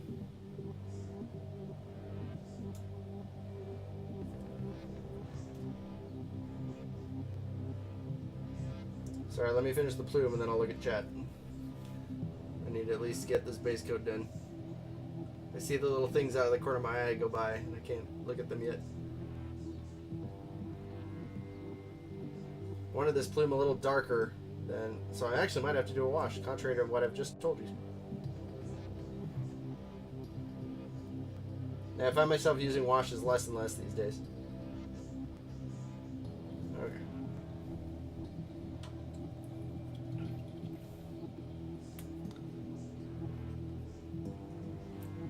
Yeah, the Vallejo blue one is good.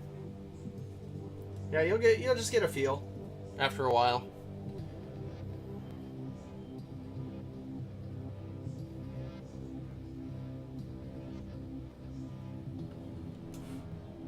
Spilled a little red over onto this.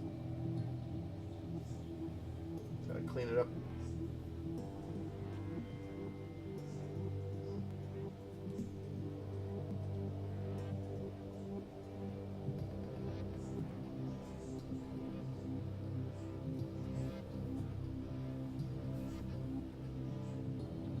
I don't think you can really see it in the camera where I spilled it over, but I can see it.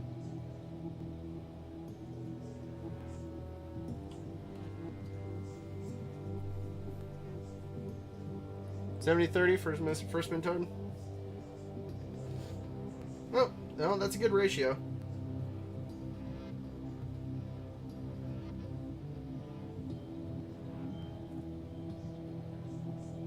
Alright, good in there. I'm going to figure out... a second.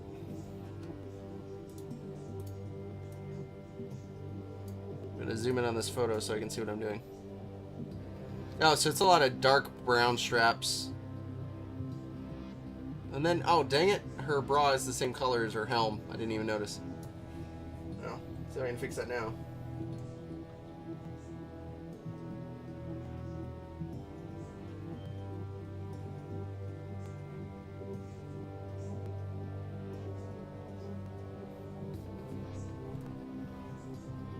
More like armor. I didn't even notice. It looked too soft to be armor in the picture, but it totally is. Don't know why. Like, wear real armor, but, you know. I guess it's still like the traditional, like, gladiator garb, so makes sense. Crazy Romans, they wanted to see a lot of skin. Can't blame them, though.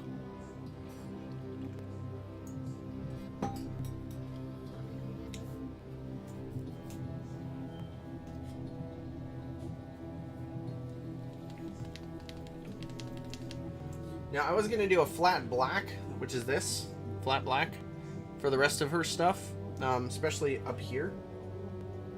But I think I'm going to do more of a gray, so we can find a gray. Like this Eclipse gray. I'm going to use that instead.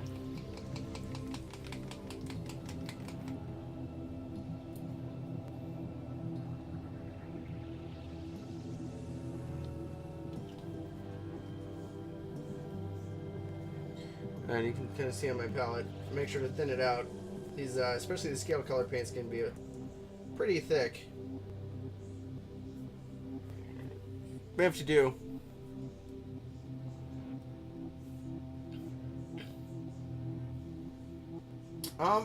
Well, these are scale, huh?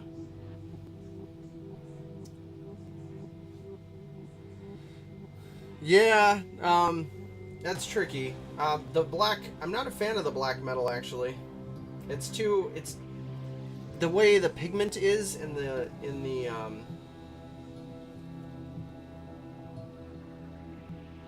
that particular paint, it just doesn't appeal to me at all. I have a bunch, well, like, give me a second. I may be your savior in this case. Give me a second.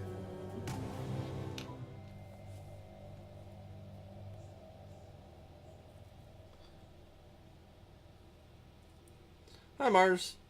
Welcome to the party.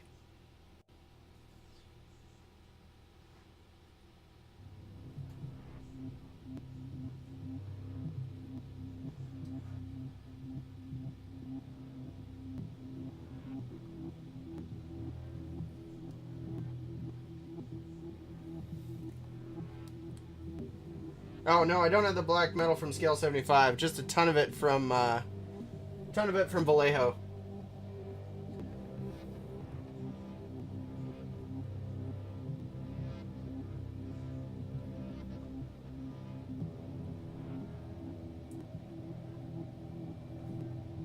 So there's some detail in this armor. I'm trying to pick it out. There we go.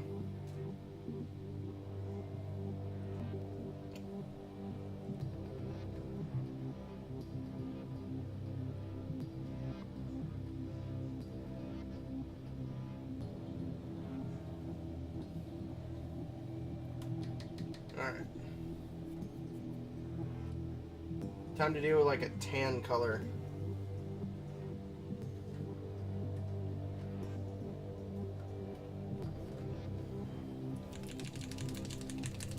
There's only one part on her that's supposed to be like regular cloth. I don't know why. Should have just done it as her cape. But I'm gonna use this Oroku. It's more of a yellow. But it ends up drawing a little more tan.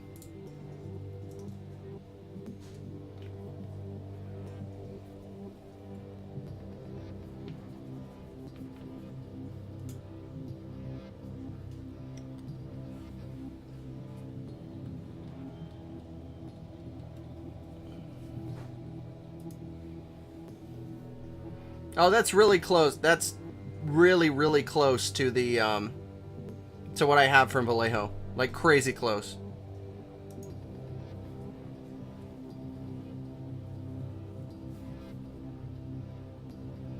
So here's that Oroku. I'm going to brighten it up later, but this is a good solid base for this. It's just this one bit of her cloth here that is this dark. Also, Mars, I'll need your info. I know it's coming up really quick. I know I still have it in the my account on Airbnb, but I want to get in touch. Let's make sure to get in touch so I know exactly when to meet you. I kind of do both, actually. I tend to go more towards true metallic metal than non-metallic, but I'm trying to practice the non-metallic because it just looks so much prettier when you get it right.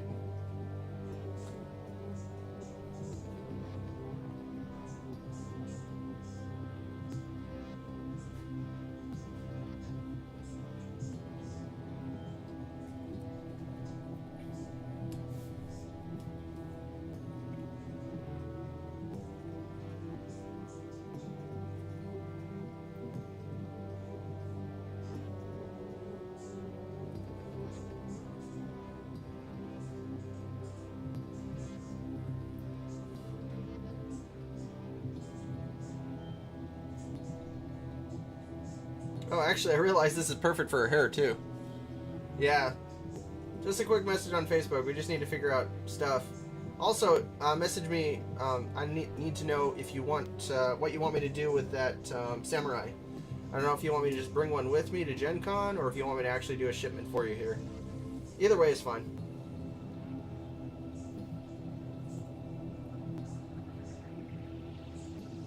She's supposed to be a blonde, but I may end up going with a brunette. We'll see. Yeah, true metallic metal can be really interesting. It's harder on these smaller surfaces, though, to get it to look quite right.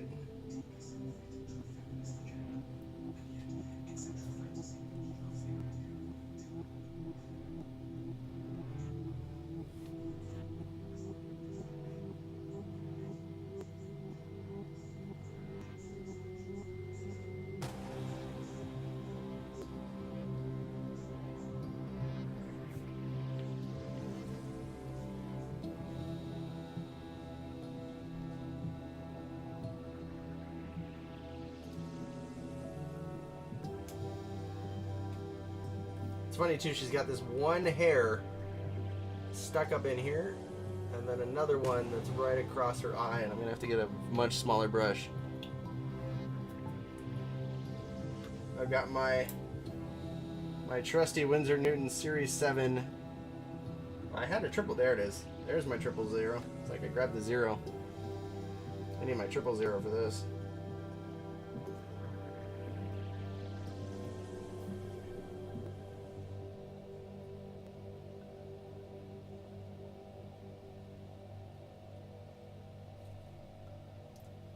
One hair.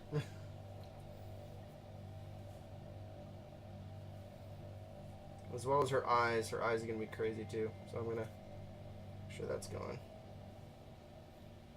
You can kind of see what I'm doing.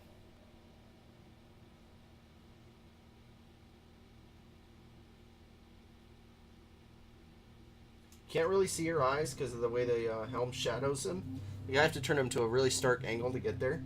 So I'm just doing a really dark dot in the right spot. Hopefully in the right spot.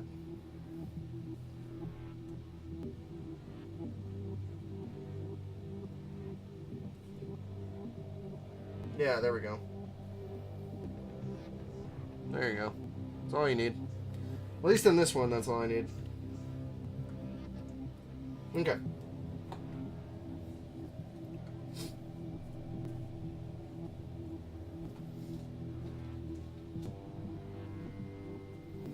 The straps on her are actually really dark. I don't know if I want to do them quite that... Yeah, I'll go quite that dark. Okay, I'm going to do a Rhinox hide from Games Workshop. It's a very dark brown. Very dark brown.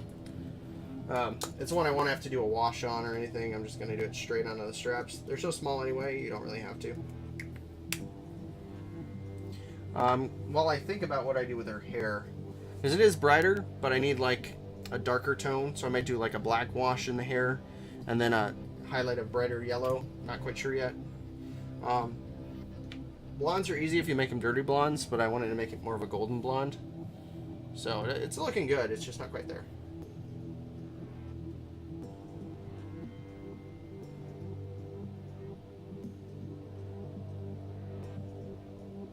Yeah, it was a good right call on this Rhinox side.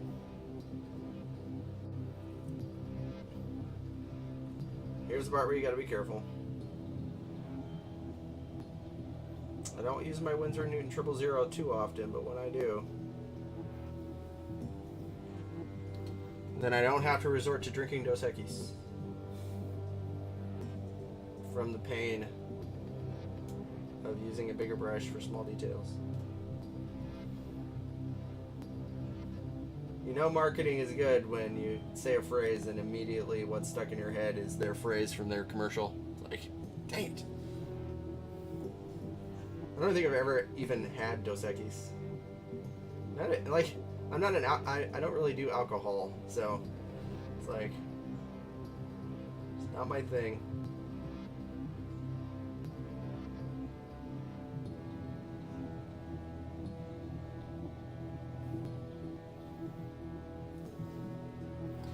And hello, Bilbo's Wagons. Welcome.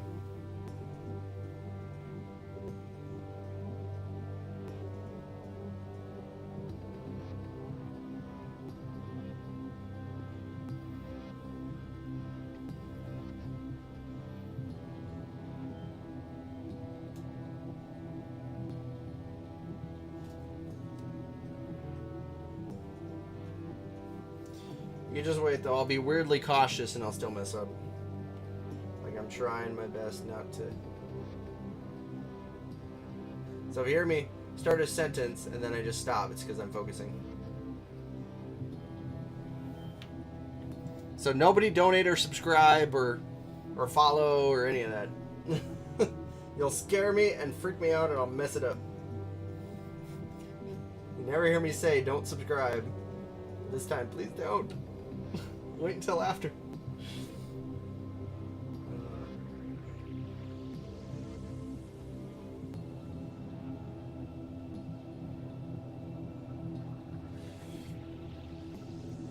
She's turning out actually better than I expected. I think this is going to be one I got to keep on my shelf. Especially with how fragile that mace is.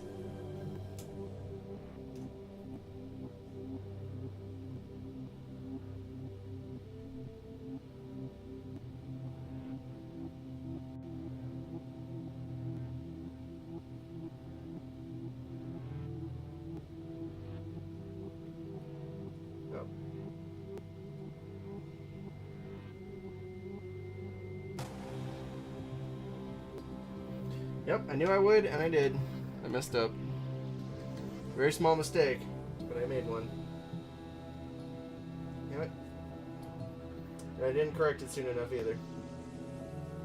Alright, hopefully I still have some of that flesh tone left over to correct this. Of course not. Ah, foiled. I literally have to make more flesh tone. Alright, what did I do? I mixed sandalwood, which was my base tone, with some nectar, which was a lighter color. Then I mixed... Come on. And then I mixed some pink flesh, I think. But I don't remember the ratio.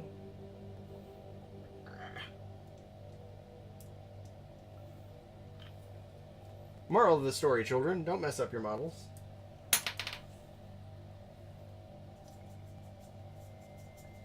Mix it and get it right, mix it and get it right. Cross your fingers. If it's even close, I'll be fine.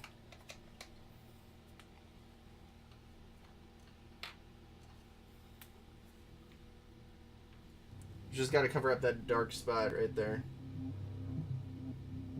Oh yeah, it's fine. Cool.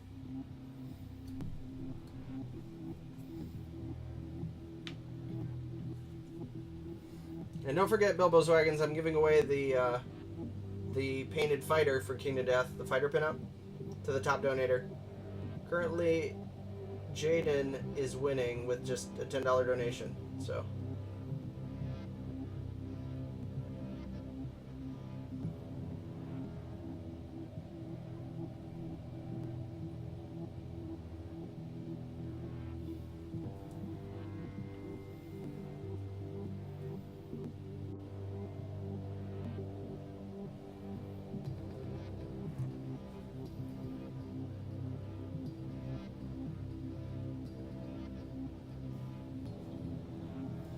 Alright, I'm gonna do these pesky straps and then I'll go on to other things.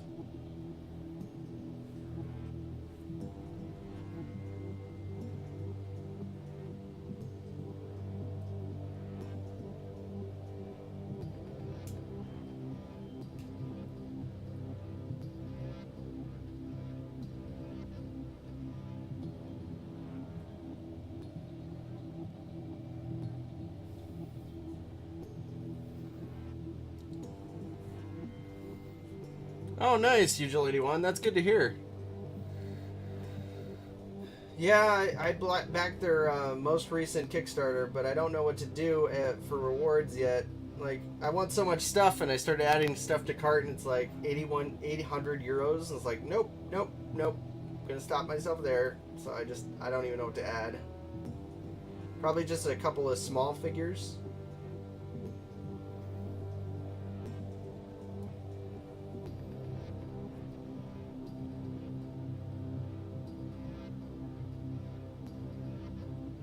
some 28mm scale ones that I can do on here.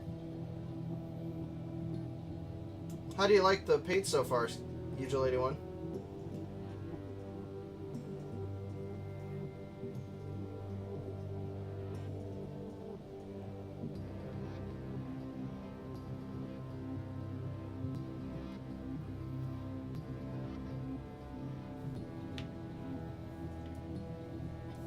Yeah, I know. I know, it is a lot of money, Mars. That's why I'm like a month, the Kickstarter ends, the Pledge Manager ends the end of this month, and I'm like, no, that's like $1,000 that I'd rather have for King of Death for the con. Like,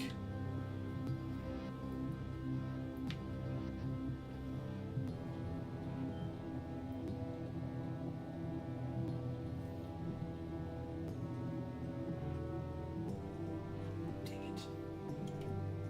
This one I think I caught in time. Or I messed it up more.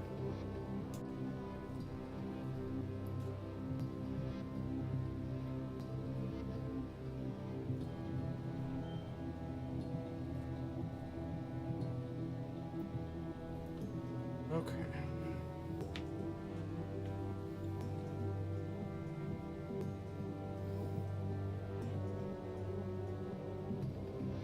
Yeah, I've had really good luck with them so far.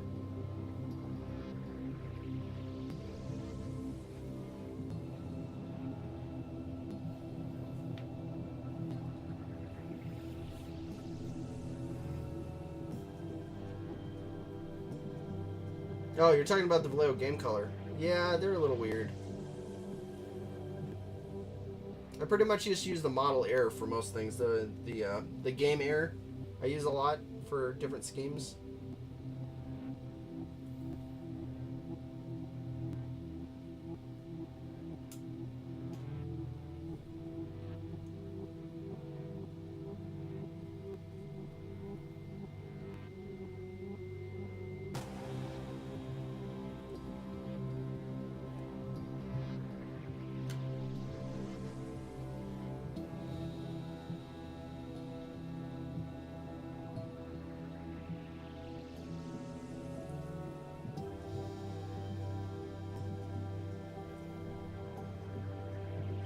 Huh, messed something up. See that patch back there? Glad I mixed some more paint, because I messed that up a lot.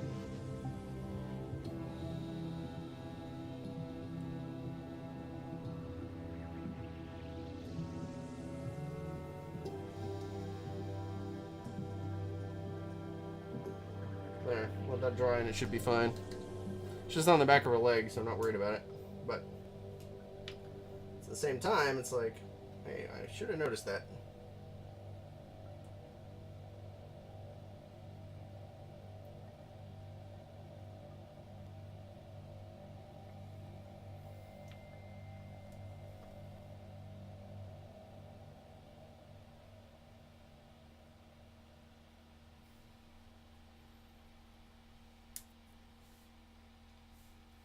All right, now I need to do more of a tan on her, whatchamacallit? Yeah, I'm just gonna do straight birch. Is it birch? It's like bone color.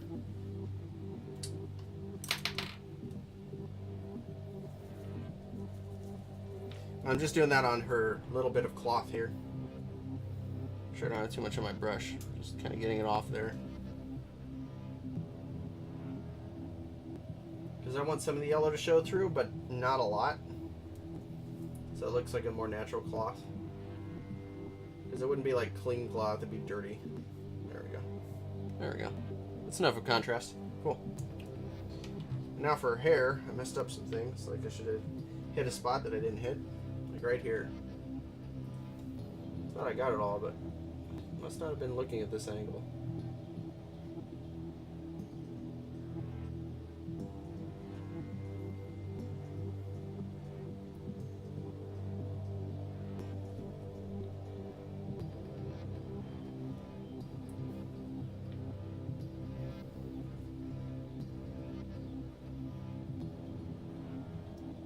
Looks like I got to do another layer of this yellow to get it nice and vibrant. Should have done a more base color yellow first, but this will be okay. I'll do a red or sepia wash on her hair. Although I may try something else. We'll see.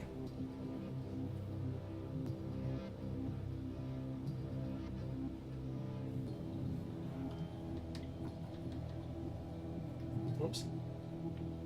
That's a spot I actually want to hit. There. Get them together.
I was going to do a yellow band over on her left arm, but I decided against it.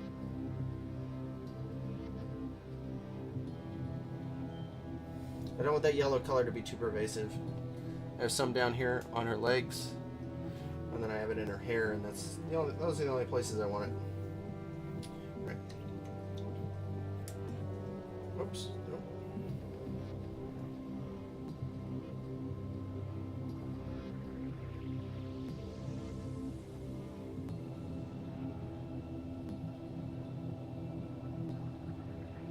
Just gonna switch to a smaller brush, but I need this one still.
Well, little details take a while.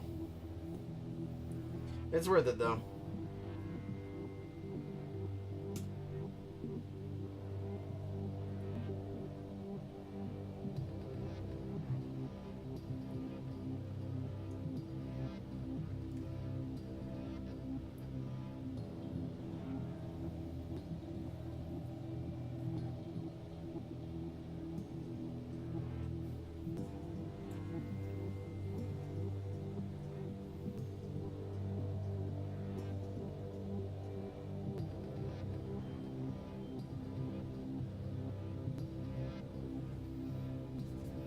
Alright, we can take a break for a second. Take a little drink. It's high stakes at this point. When I get all the little straps done, so I don't have to worry about them, but if I start making mistakes, there's no point. Might as well just wait and do it tomorrow, you know?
Sorry, I'm just taking another quick look. Okay.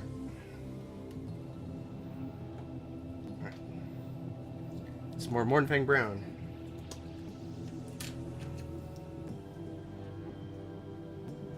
Be nice when I finally get the paint studio moved downstairs, because then I won't have to have the fan on my face the whole time. We have AC and stuff. It's just like it's right against the sun, so this room stays warm longer than it should.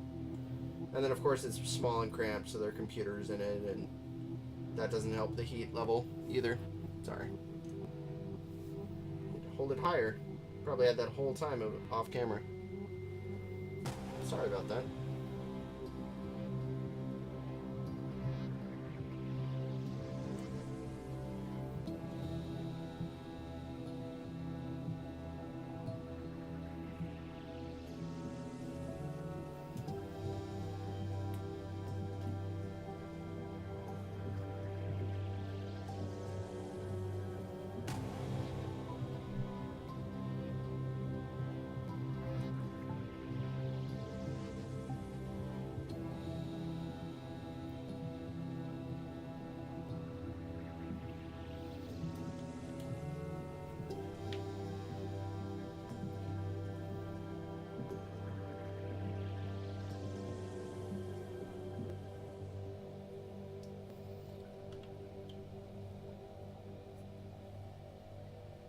Okay.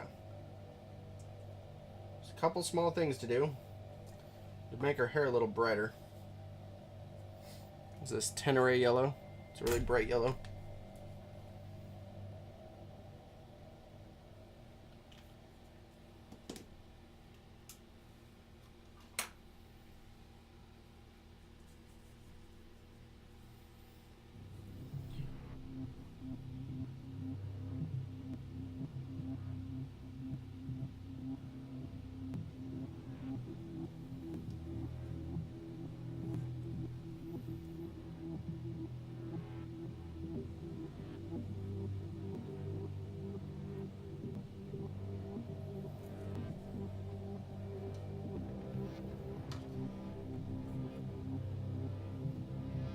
Okay, now I need to do the silver edging on all the little bands and stuff. So I'm going to use one of my favorites, Vallejo Model Air Steel. But you can use silver, Vallejo Model Air Silver, and chrome are very similar. Actually, silver is my favorite one, not the steel. Again, the 000 from Winsor Newton Series 7. Now I can do these really fine points. Like I have these clasps down here. You can hit those. And I have all of these separate rivets and bands.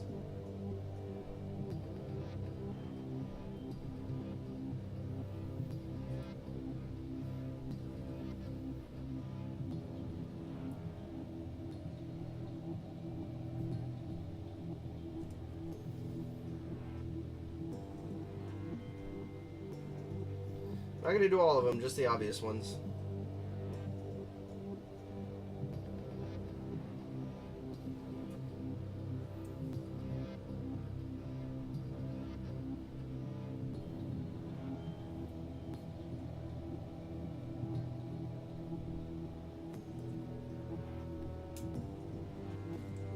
There are actually some on her belts here too.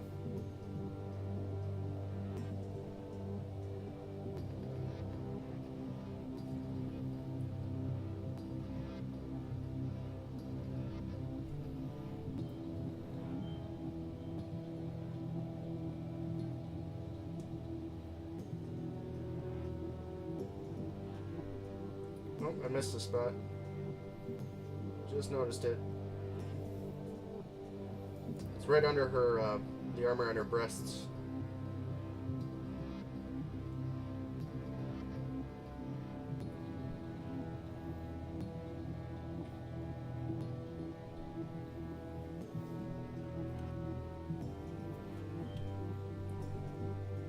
Fortunately, I think I still have enough of the right color.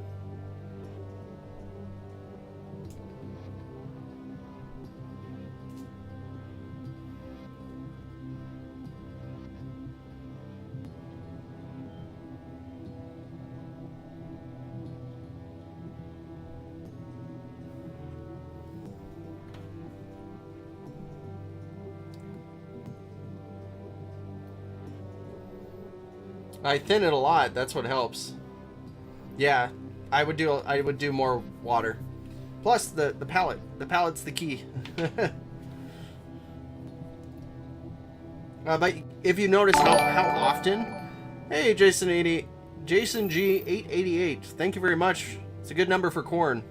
Thank you very much for that follow. But if you'll notice how often I go to the palette, up and down and up and down. So it's not just you either, Ugil81. It's a common problem.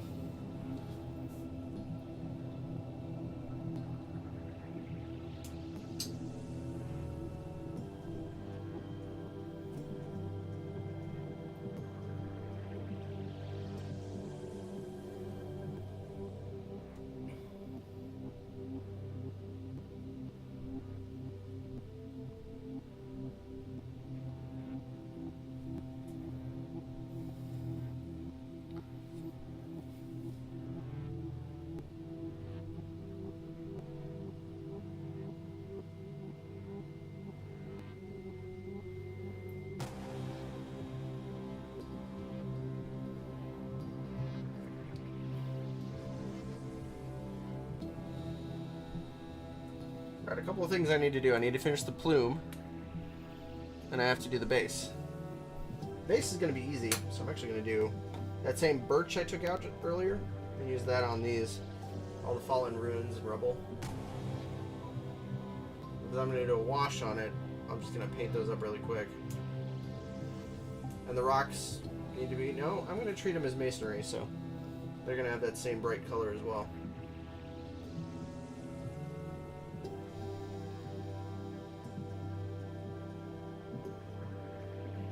Seems like a really bright contrast though, doesn't it? That's okay, I'm going to tone it down a bit. I'll do a dry brush before I do the wash. And that'll meld the two colors, the brown and this white, a little bit more.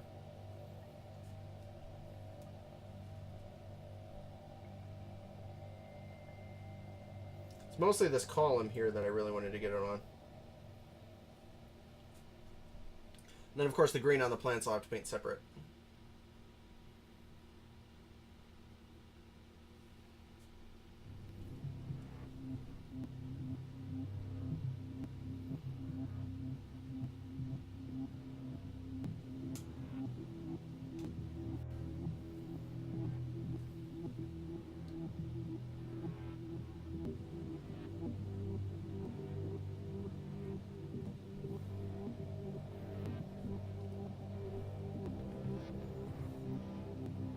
Hey, Dodo. Yep, paint the Gladiator.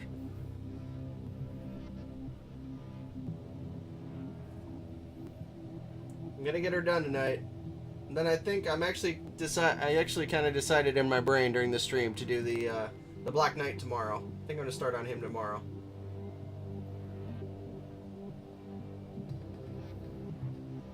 But who knows? I've got a bunch of minis to choose from. All right.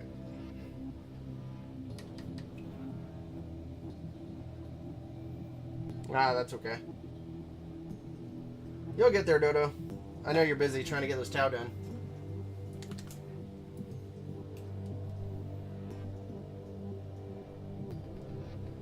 So now I'm switching. This is for the plume. I'm switching to a blood red from Scale Color.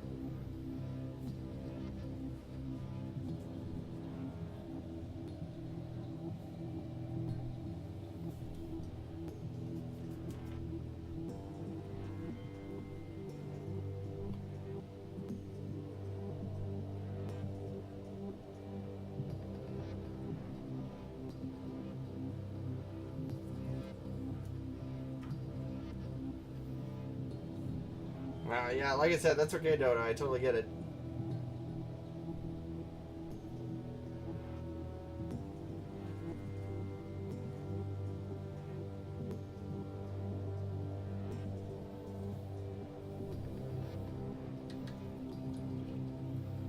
Oh, nice. You're getting there.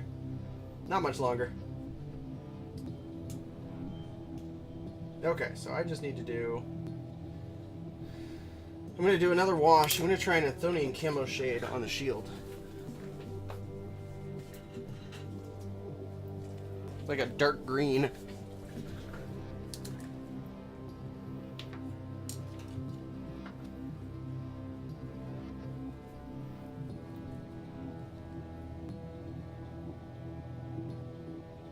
It's actually perfect. Oh, that's great. I'm going to do that over the whole shield.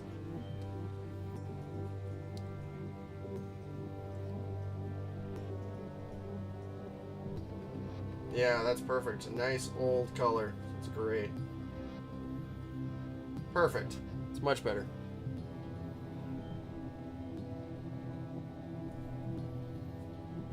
Do the same on here.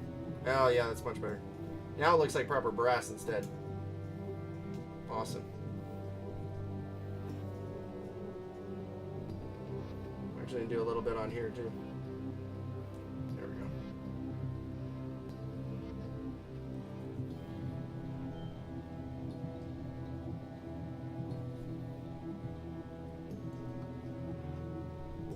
Yep, a little bit on here as well.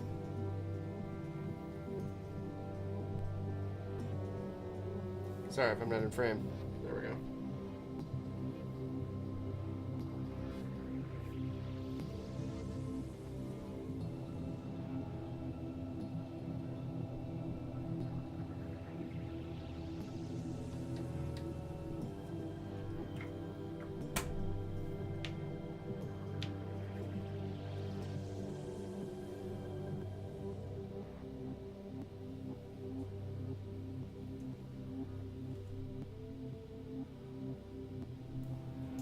There, giving her some actual toenails.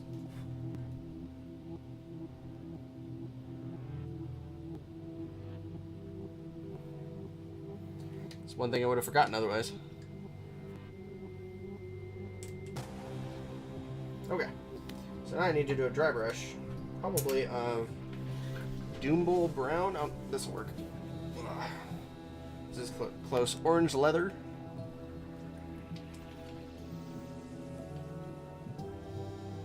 Yeah, that's perfect. That's number 20.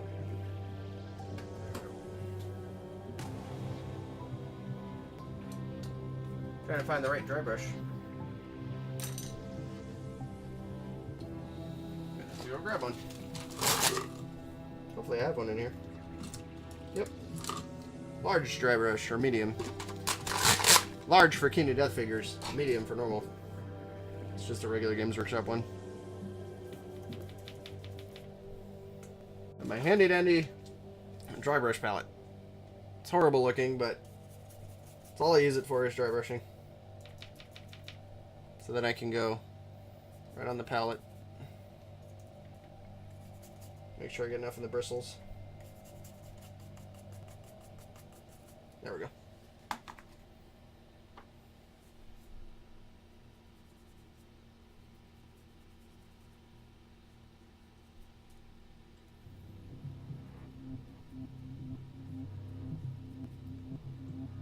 It's hitting the stone more than I wanted it to. Might have to do a tan. Yeah, I gotta do a tan. Let me go back to that other color. I rinse this out really quick. And then dry it off really, really well. It's the downside. When you rinse out a dry brush, you have to make sure it's really crazy dry. So I got this cloth. I'm just gonna try to get all the moisture out.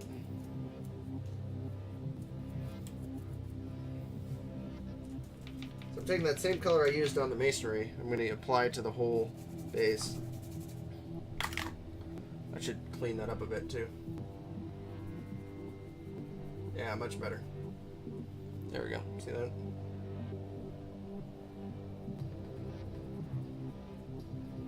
That picks out all the detail on the ground too. Because it's the same color I've just painted the toes, it's not going to affect that painting I just did. So, it's perfect.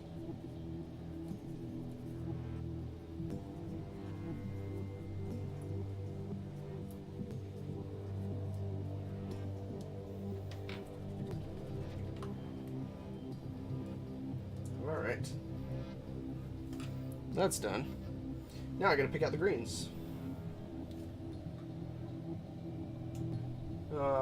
We're actually gonna start with a brighter green this time. I'm gonna do this field gray. Actually, a brighter green.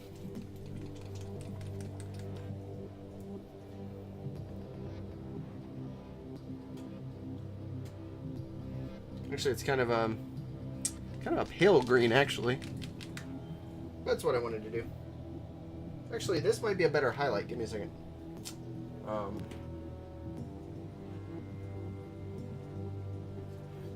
This may not have the right palette for me. We'll see.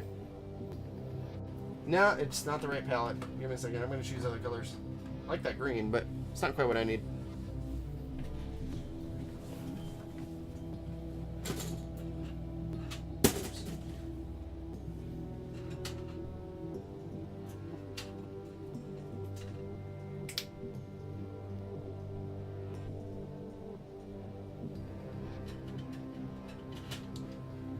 I'm going to do a really bright green here.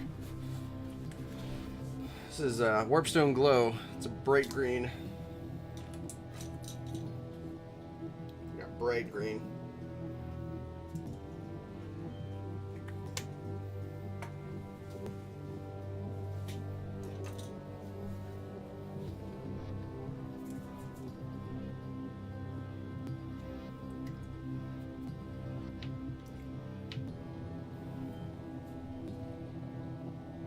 Yep.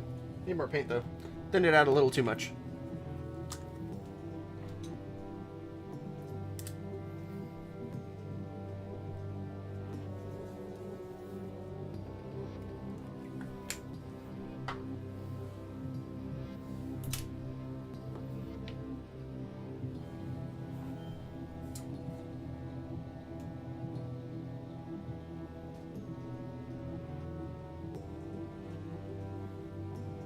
Nope.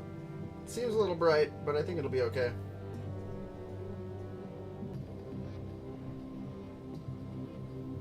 Besides, I gotta do a wash on this anyway. And then what I might do is use that field gray from before, that pale gray, pale like green gray, as the highlight to tone it down. And it should make it look a little more natural.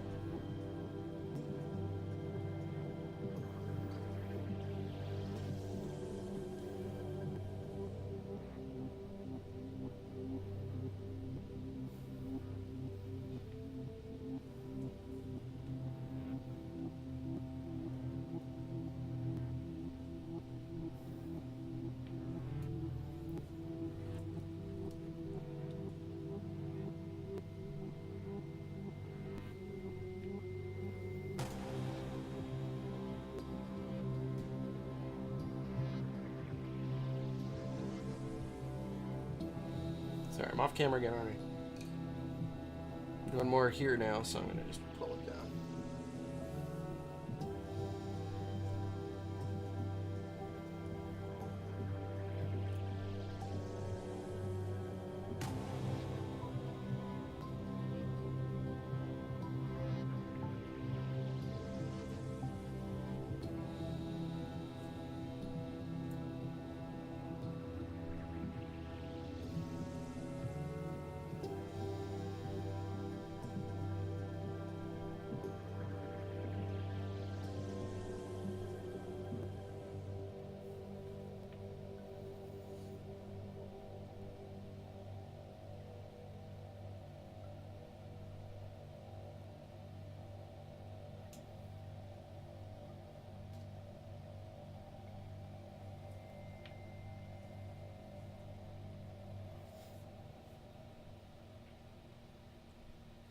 Yeah, I'll check that out in a second, Ferrosh.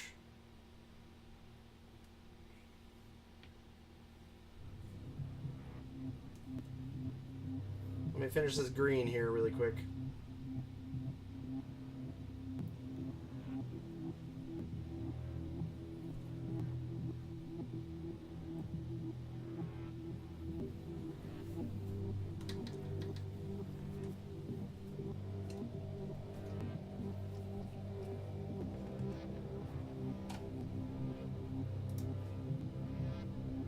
It's a big improvement, actually. The tone is a lot better now. Nice work.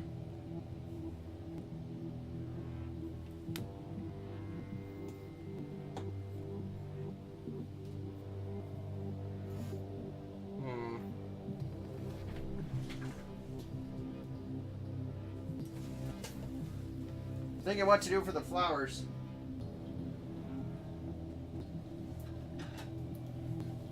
There are flowers on the base. I was thinking of what color to do, but I decided on orange.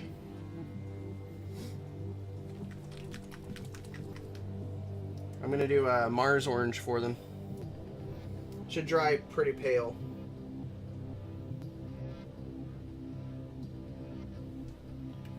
And then I've got a brighter orange to brighten it up again. This time I'm applying pretty thick because I just want it in one coat. Yeah, orange is definitely the right color for this.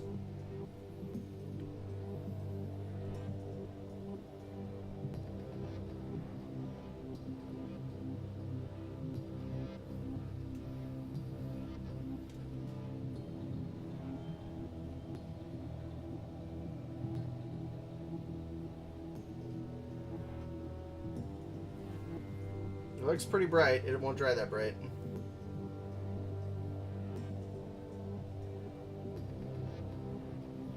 Still have to do a wash on the base. The plants look a little 2D. Yeah, if it's the first time you've done skin tone, you're doing really well.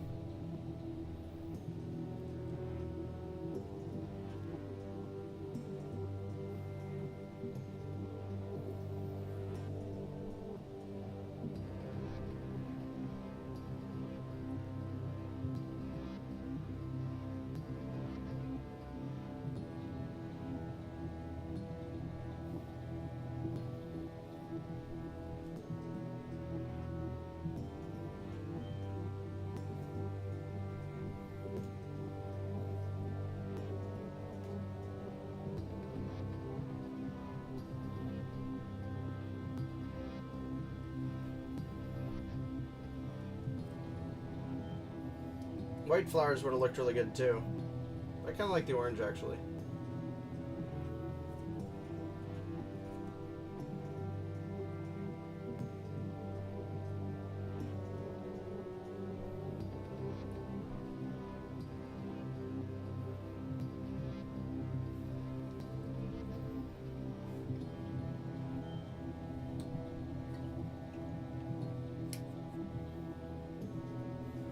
Alright, I gotta set her in front of the fan so that all dries.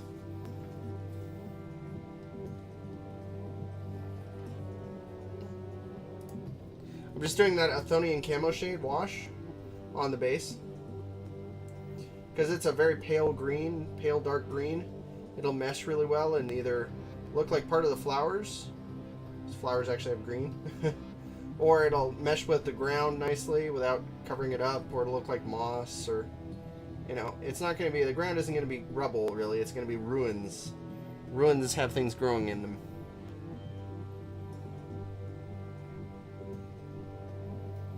Cool. The nice thing is, while that's drying, I don't necessarily have to just stay there. I'm going to grab a pale green, which actually I have some on my palette, come to think of it. Let me get my regular brush up. Let's see how that pale green works. It does. It does work quite nicely, actually. Nope, still too wet. Dang, I was hoping I could blend it nicely, but it's still too wet. It's going over the whole thing, and I don't want that. Well, I guess I don't mind it, but I don't want to focus on it. So, there's a thing I needed to do besides that, isn't there? I'm trying to remember if there was. I thought there was. I can do the straps. Wait a second, let me do that. Can't do all of them, but I can do some of them. So the leather straps, I can do the edges of them. Try to give them a little more detail.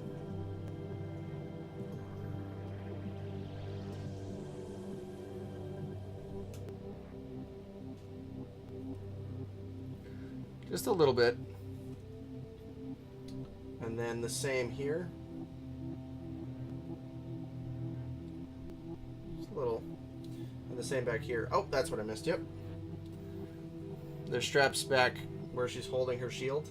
I have to hit those. It's actually the color I was going to use anyway, so it's perfect.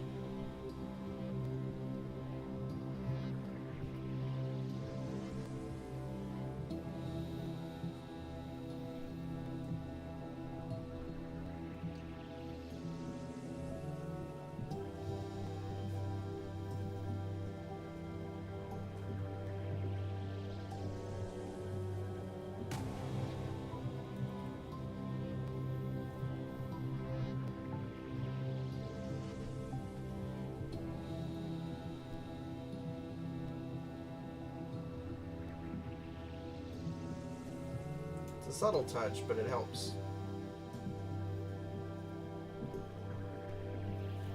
Just the edges of the leather. It's like it's pulled or rubbed.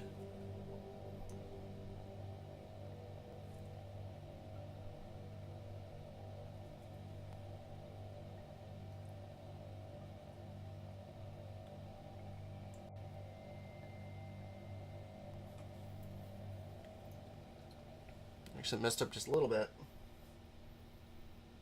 I hit one of these rivets. There.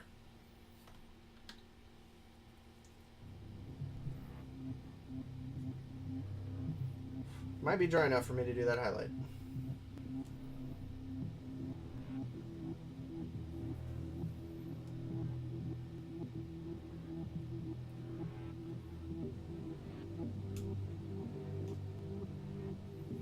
So I'm doing that pale green scale color paint. Poured some on the palette earlier, but didn't use it because it was separated with that that agent that's used to keep paints good in the bottle in storage. But it's separated on the palette, so now I can use it. It's kind of funny.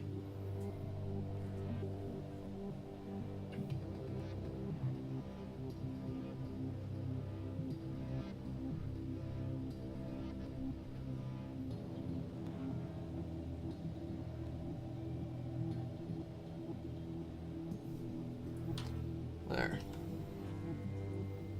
Now I can do the orange. So I'm going to do this. I'm not even going to put it on the palette because I don't need much. Troll Slayer orange.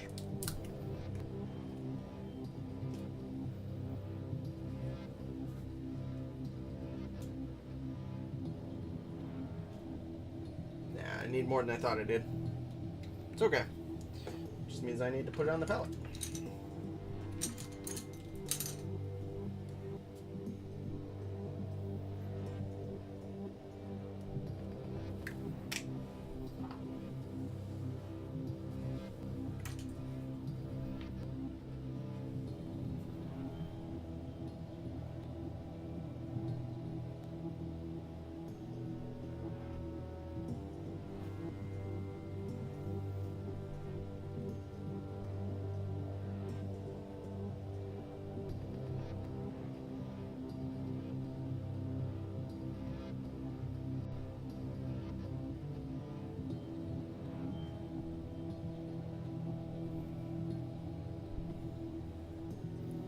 See, it's just a subtle highlight on all these flowers.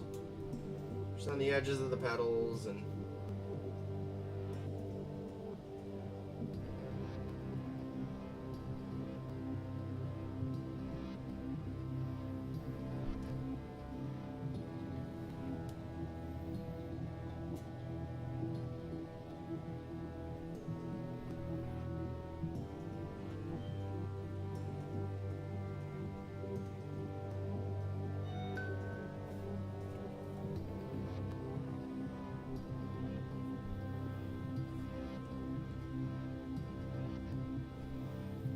Alright.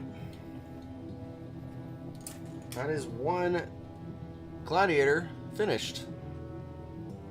She turned out really great. I'm actually really surprised at how well this turned out.